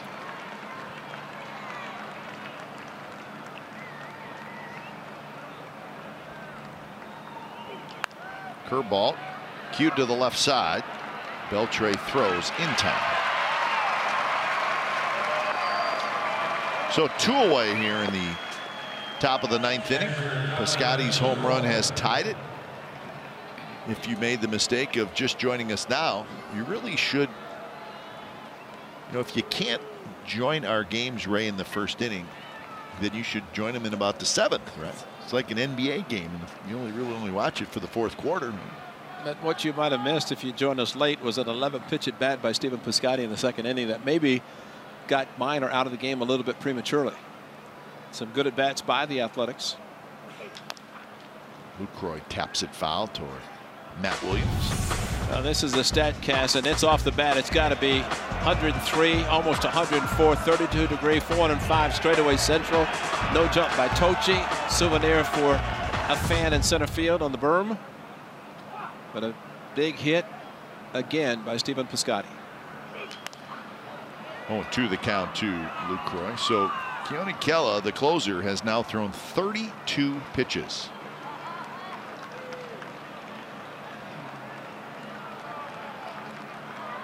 He is the 5th reliever used.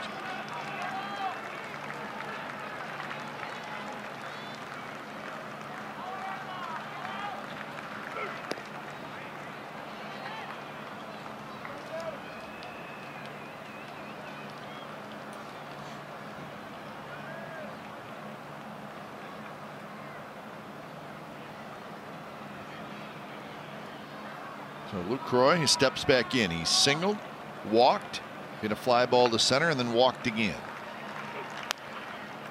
So he's been on base 3 times, has scored a run.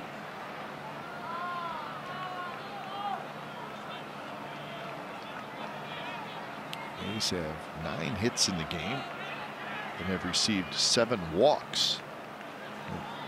We could see Trinan. Yeah, we could. And but Familia too. He didn't throw a lot of pitches right in the bottom of the 8th inning. We shall see. Another foul ball. 13 pitches for Familia. He did pitch the 2 on Sunday. Did not pitch yesterday. And Bob Melvin said that the best thing about the A's scoring the runs that they did yesterday or last night enabled the bullpen to get the rest they needed.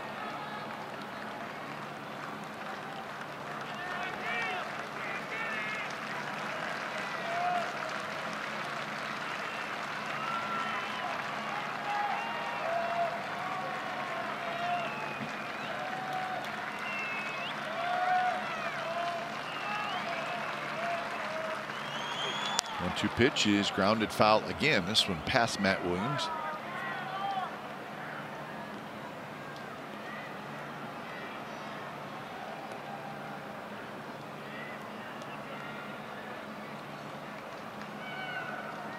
In the bottom of the 9th, it'll be Andrus, Beltre, Gallo, the 3, 4, and 5 hitters.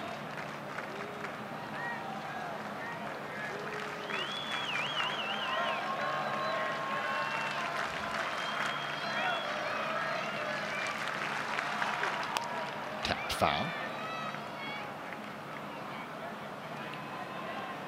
And I think Jonathan Lucroy is going to make sure if there is a 10th inning that Keller's not going to go out.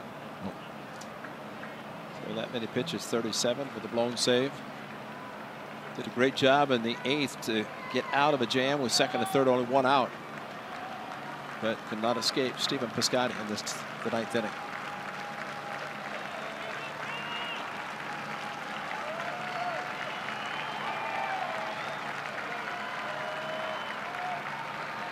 Another 1-2, just missed. You know, in that 8th inning, Ray, on the Simeon ball that Andrus missed, there was 1 out and the bases were loaded, and that's right. It probably would have been a double play Yeah. ball, and the inning would have ended. So 4 runs in that inning scored because of the missed. That's exactly right.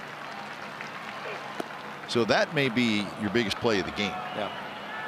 Yeah, you're right. Play that wasn't biggest mistake of the game. Yeah, it wasn't made.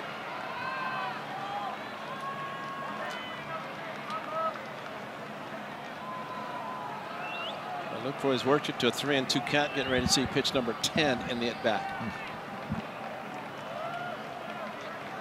He throws him a curve, fastball away.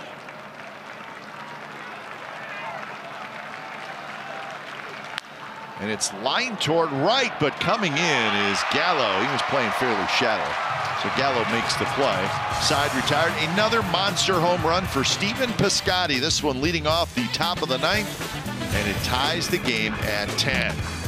So bottom of the 9th coming up. Believe it or not, folks, we are all tied at 10.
also available to listen live and as a podcast on NBCSportsBayArea.com. So bottom of the ninth, Jerry's Familia is back out there. We were playing the bottom of the ninth because Stephen Piscotty hit a home run in the 10th inning, a solo shot to tie it up. So the A's with 3 in the 7th, 4 in the 8th, 1 in the 9th to tie the game at 10. So Familia had a 3-up, 3-down 8th inning and threw just 13 pitches. He'll face Elvis Sanders. Big night for this guy. Chapman guarding the line at third. And that is to prevent extra bases that give up a single. See where Chapman is at third base. And for him, that's kind of the extreme, because otherwise guys might be standing on the line, but he has tremendous range to his right, as we saw last night when he dove into foul territory. Threw at Adrian Beltre.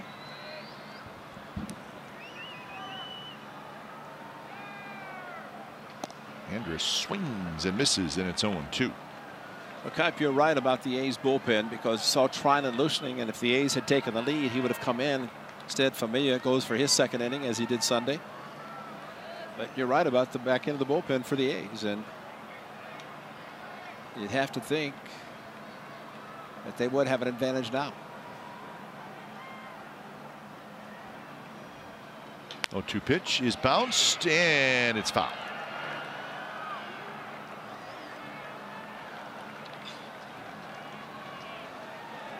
I think Ray is, I think the easy way to look at it when you get somebody like Familia is you think about, hey, Familia in the 7th and Trevino in the 8th and Trinan in the 9th.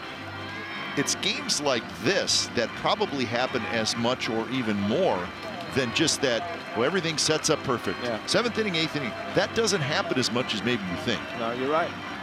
I mean, you want it to be that way, but it's very rare that it does. But when you can get in extra innings or hold the game close in the late innings, whether you're at home or on the road.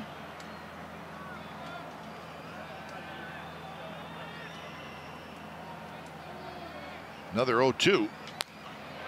In the air, shallow left. Martini coming in. Martini grabs it. So big out there with Andrus retired.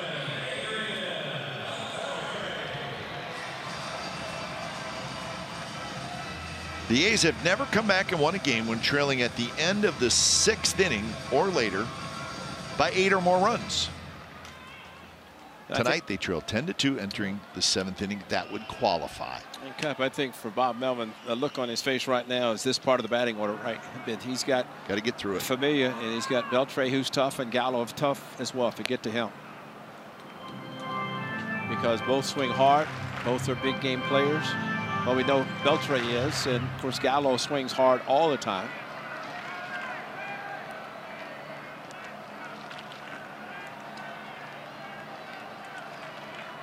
Beltre 0 for 3 with a sacrifice fly. Mighty swing. Rockies score 2 in the 7th and tie the Astros. That's a 2-2 game in the top of the 8th inning in Denver.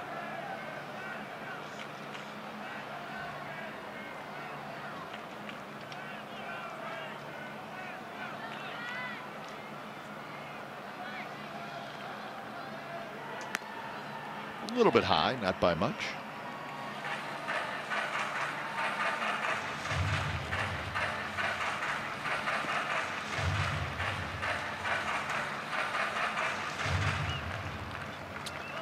Joey Gallo waits in the on-deck circle. You're going to see a mighty swing on this 2-1 pitch.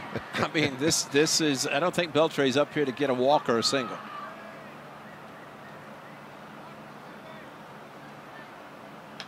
And he lines it toward left. Martini's there. Thank you very much. And that was not a swing for a single. Fortunately, and Beltre hit a line drive his last at bat, or a fly ball. But this time, 2-1, 97 elevated. You know, we talk about launch angle, how guys try to pitch up because they get the launch angle on the lower pitches. That ball was up probably where Familia wanted it. So 2 away, and here's the dangerous Joey Gallo. who has homered. He's walked twice and hit a fly ball to center field. Mighty swing and a miss. Slider, 89 slider.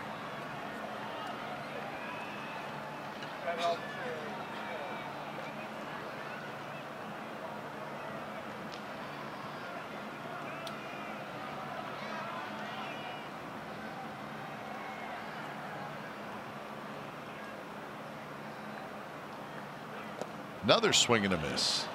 And it's 0-2. Cap, I think that was a harder slider. May throw it again. 91. I mean, he's sitting dead red. Gallo always does. So any sort of hard movement like that, he's going to be uppercutting it. And if it's down,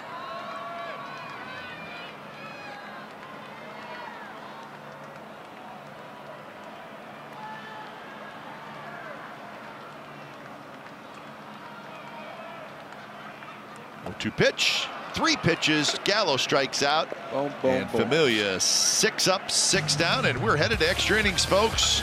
It's a 10-10 game.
Baseball on NBC Sports California is brought to you by AT&T. AT&T, official sponsor for extra innings. And who would have thought that the A's entering the 7th inning, trailing 10-2, would right now be in the top of the 10th with Keona Keller blown save.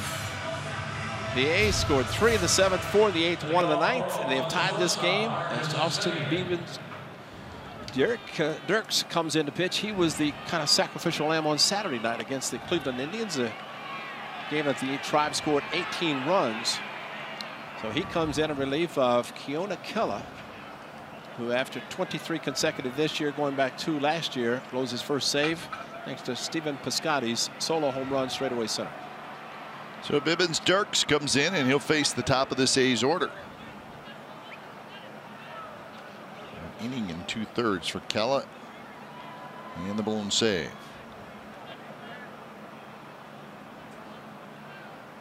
First pitch to Marcus Semien is looked like maybe a little slider for a strike.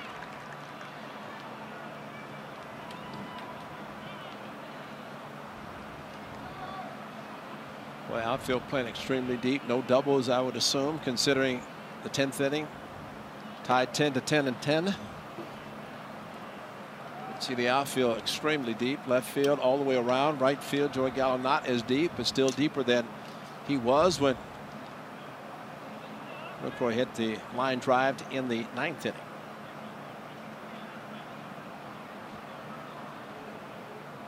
Marcus takes inside.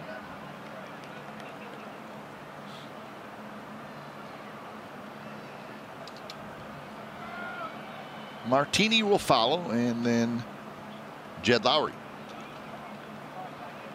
3 RBIs tonight for Marcus Semien. That's a strike. Another slider. Speaking of sliders, for Familia to throw 3 to Joey Gallo. All 3 down and in. Nick Martini, a good night, pinched hit, double, hit by a pitch, scored a run or drove in a run. He dropped down from the side and skies one back behind home plate. It'll go into the seats.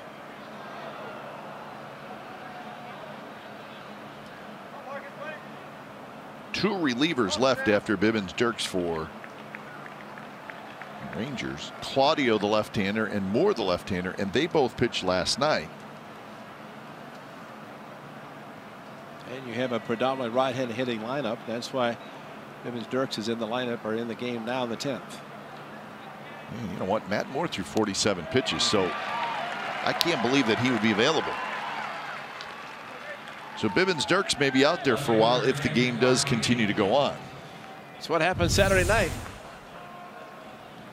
This slider, just cutter slider off the outside part of the plate. The A's have struck out 11 times in this game.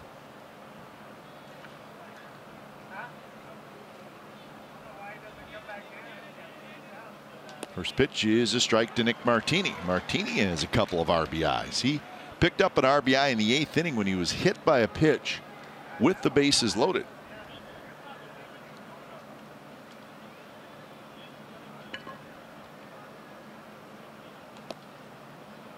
The Giants have taken the lead in Seattle 3-2 in the top of the 6th inning. 24-7 record last 31 games, best in the major leagues. 5 wins have come in extra innings. 15 of the wins have been come from behind wins. So we've seen the A's during this stretch fall behind early in games and come back. Well, last night they scored early, as we mentioned, which helped the A's. They kept scoring. They ended up scoring 15 on the night, 10 tonight, so that's 25. The A's have scored in the first 2 games of the series. They need at least another one, if not more. Martini, line drive, left field, base hit. Kid can play, can he? So Nick Martini has a couple of hits tonight, and he is the go-ahead run, and now it'll be Lowry. Pitch is elevated, and he took the first pitch strike, but when you have 93 consecutive games that you reach base, I don't care what level it is, he did that. And of course, the minor league level was at 52 before joining the ball club. So he's been at the plate 3 times tonight. He's been on base all 3 times. A couple of opposite field hits and also hit by a pitch to drive in a run. Lowry takes first pitch, floats outside from Bibbins-Dirks. Jed Lowry, another big night. He is 3 for 5. A homer, 2 singles, 3 RBIs. His home run in the 4th inning, 17th of the year. That's a career high for home runs in a season for Lowry.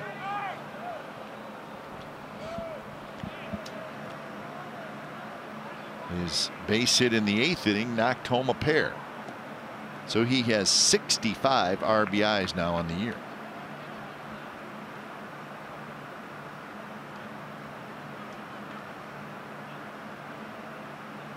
Quick throw, and diving back is Martini. Look on the board, you see the A's have scored 10 runs, have 10 hits. 5 walks have scored in this game. 3 home runs, all 3 solos. 5 of the 7 total walks have scored.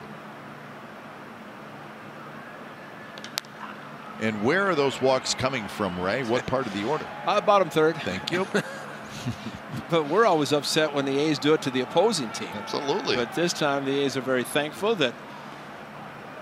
And you know what? In fairness to the Rangers, their bottom 3 in their order has done a fair amount of damage tonight. Falefa, Calhoun, Cochi, 4 hits, 3 runs scored.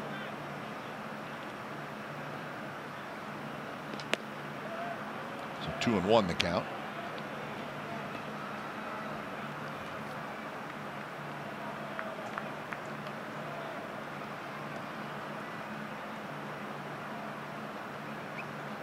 So the crowd originally was 18,249. Not a whole lot left in the ballpark.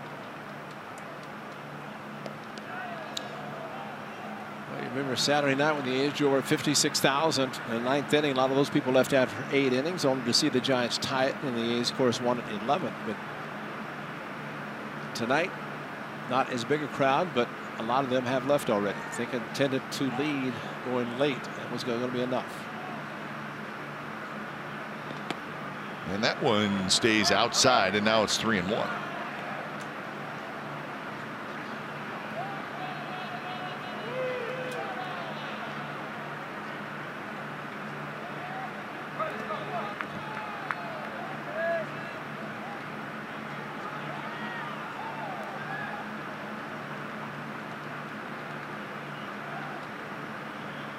Big pitch here, 3-1.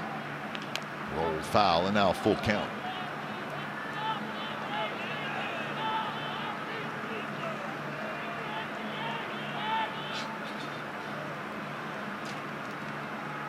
We are closing in on the 4-hour mark in this ball game, and what a crazy game it has been.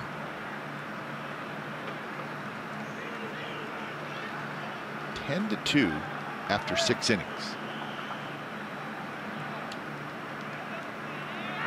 Runner goes, and the pitch is low. He walked him. That's a confidence that Bob Melvin has in Jed Lowry that he would send Martini, knowing that Califa has a very high percentage of throwing out base runners. Chris Davis has had opportunities galore tonight.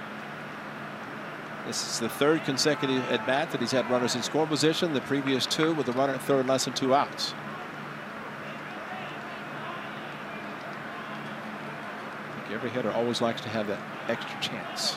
See if He's got it here. KD can do it. And it's just a touch high.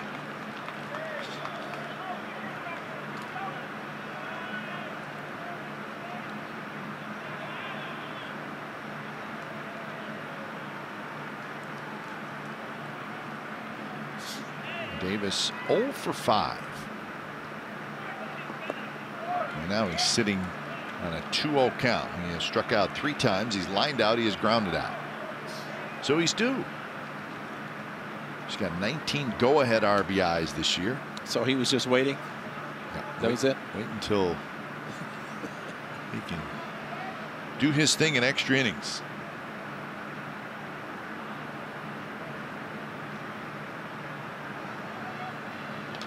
Taps this one foul, trickles toward the A's dugout.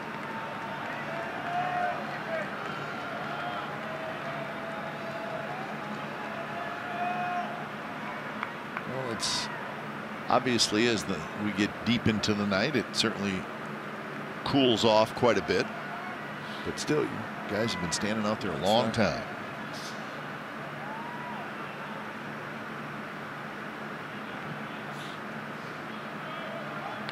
Davis hits a high drive left field.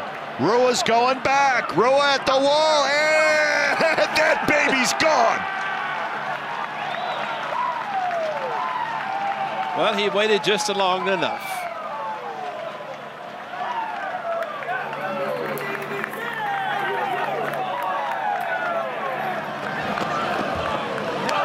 Well, the dugout just erupted, and why not? A high, towering blast to give the A's a 13-10 lead.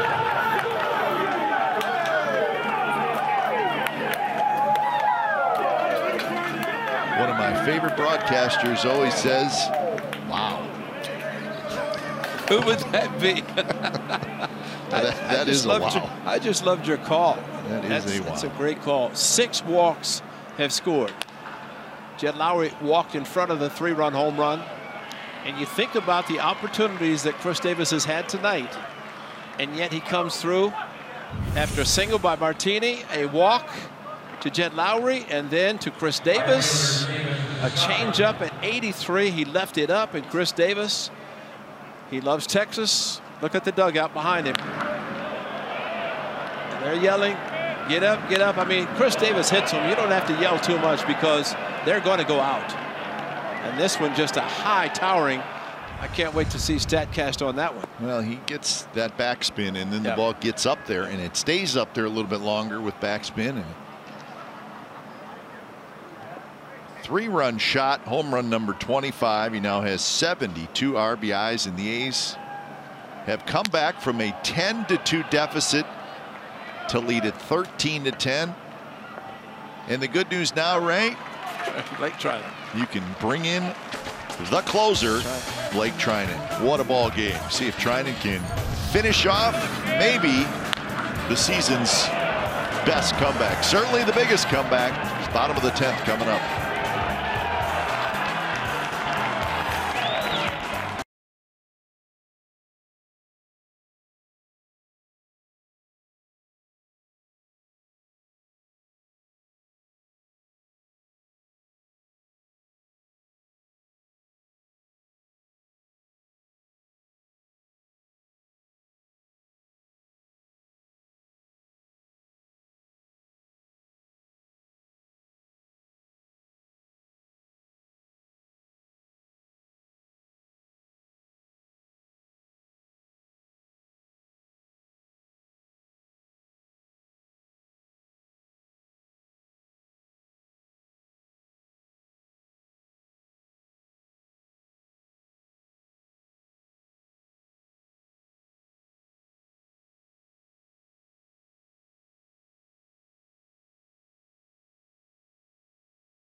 To 10. Unbelievable. It was 10-2, and they have come roaring back, and this is the one that gave them the 13-10 lead. Check the launch angle on this. 38 degrees, 104. Hang time had to be forever. Ray Guy type hang time. 390 feet, just enough. Oakland A's fan gets it. Thank you very much. A 3-run home run by Chris Davis, and Familia again does what he did Sunday. Stephen Piscotty tied at the 9th. 6 walks have scored. Pep on Saturday night, I'd never seen 14 3-2 counts that the A's received. Guess how many tonight? 14. 14. 5 3-1, 14 3-2, and So 1 3-0. So you can't say you come to the ballpark, you see something new every day because you just saw it a couple nights ago. We haven't seen. Well, it's been a while since the club's been down 10-2. That's very true. And to come back and score 3-4-1-3. So we'll see if Trinan can finish this miraculous comeback off. 24 saves for Trinan.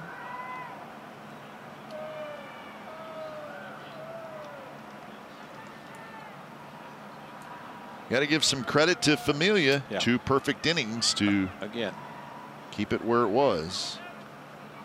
11 pitches in the 9th inning. Ow. Got Ben May right in the hand.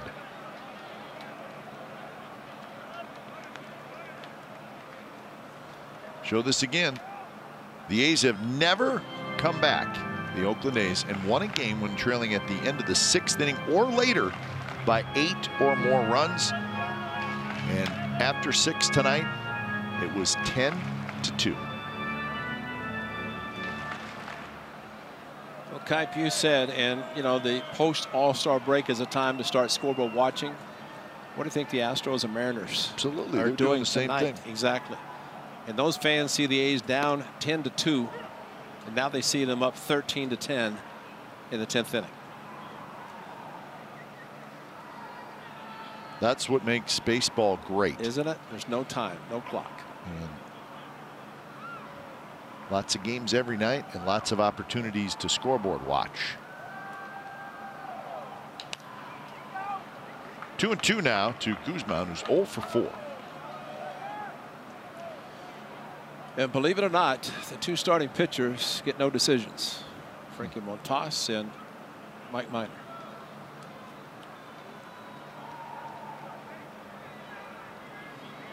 Guy sitting between KD and Brett Anderson. Edwin Jackson will go tomorrow night for his 100th career win. But right now the A's trying to complete this one. Try to get this win.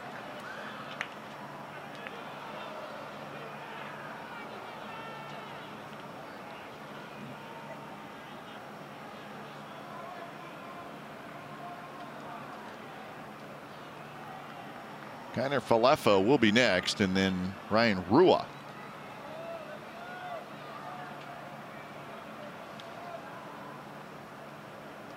Swing and a miss. He struck him out, and that's out number 1 here in the bottom of the 10th. Well, the hard slider, and again, when you throw 100 miles an hour with sink, you throw an 89 with wrinkle on it, you're going to get a swing and a miss. And Jonathan Lucroy able to backhand the ball, catch it. So Blake Trinan 2-2, and he throws the nasty breaking pitch. So 1 away. Trinan will now face Isaiah Kiner Falefa, who is 1 for 4. So Montas, Buchter, Wendelken, Familia, and now Trinan.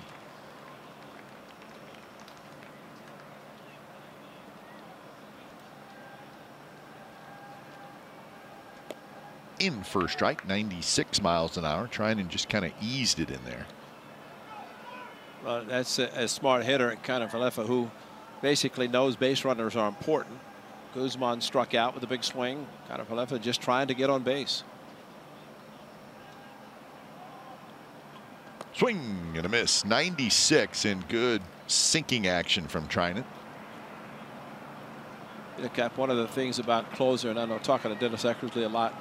In a game that's 10-2, closer, last thing he's got to be thinking, I'm going to get in the game, just because of the deficit being 8 runs. Didn't pitch last night because the A's had the big lead. Tonight they come back down by 8. And really, we're looking at 11 unanswered runs. Yep. Of the Athletics. 10-2, up 13-10.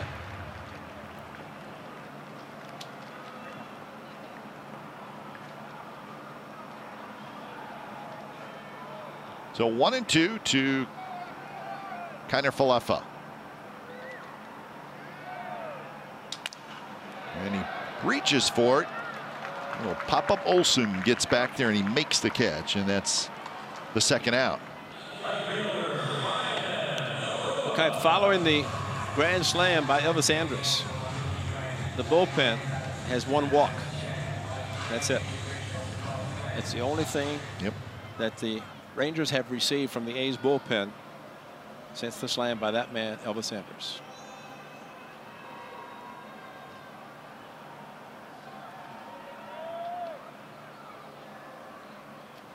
So final hope for the Rangers. Final guy to get for Trinan is Ryan Rua.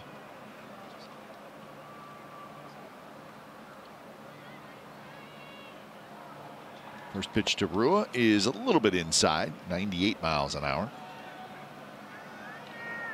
Rua came in for defense in the 8th inning. At that point, the Rangers had the lead.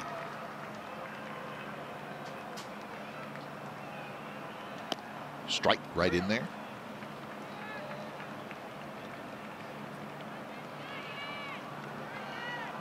Rua pitched last night.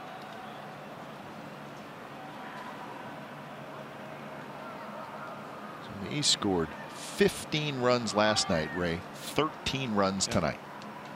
And 2 more in the series. Man. I remember a game many years ago. It was on May the 5th, Cinco de Mayo. I think it was 16-15. Game that the Rangers came back and won. I'll tell you what Bill King said. Grounded towards second, and that, folks, is the ball game. A lot to say, but sometimes you just don't know how to say it. A's were down 10-2 after 6. They win it 13-10 in 10 innings. This season continues to amaze all of us that are following the green and gold. It is amazing. It really is.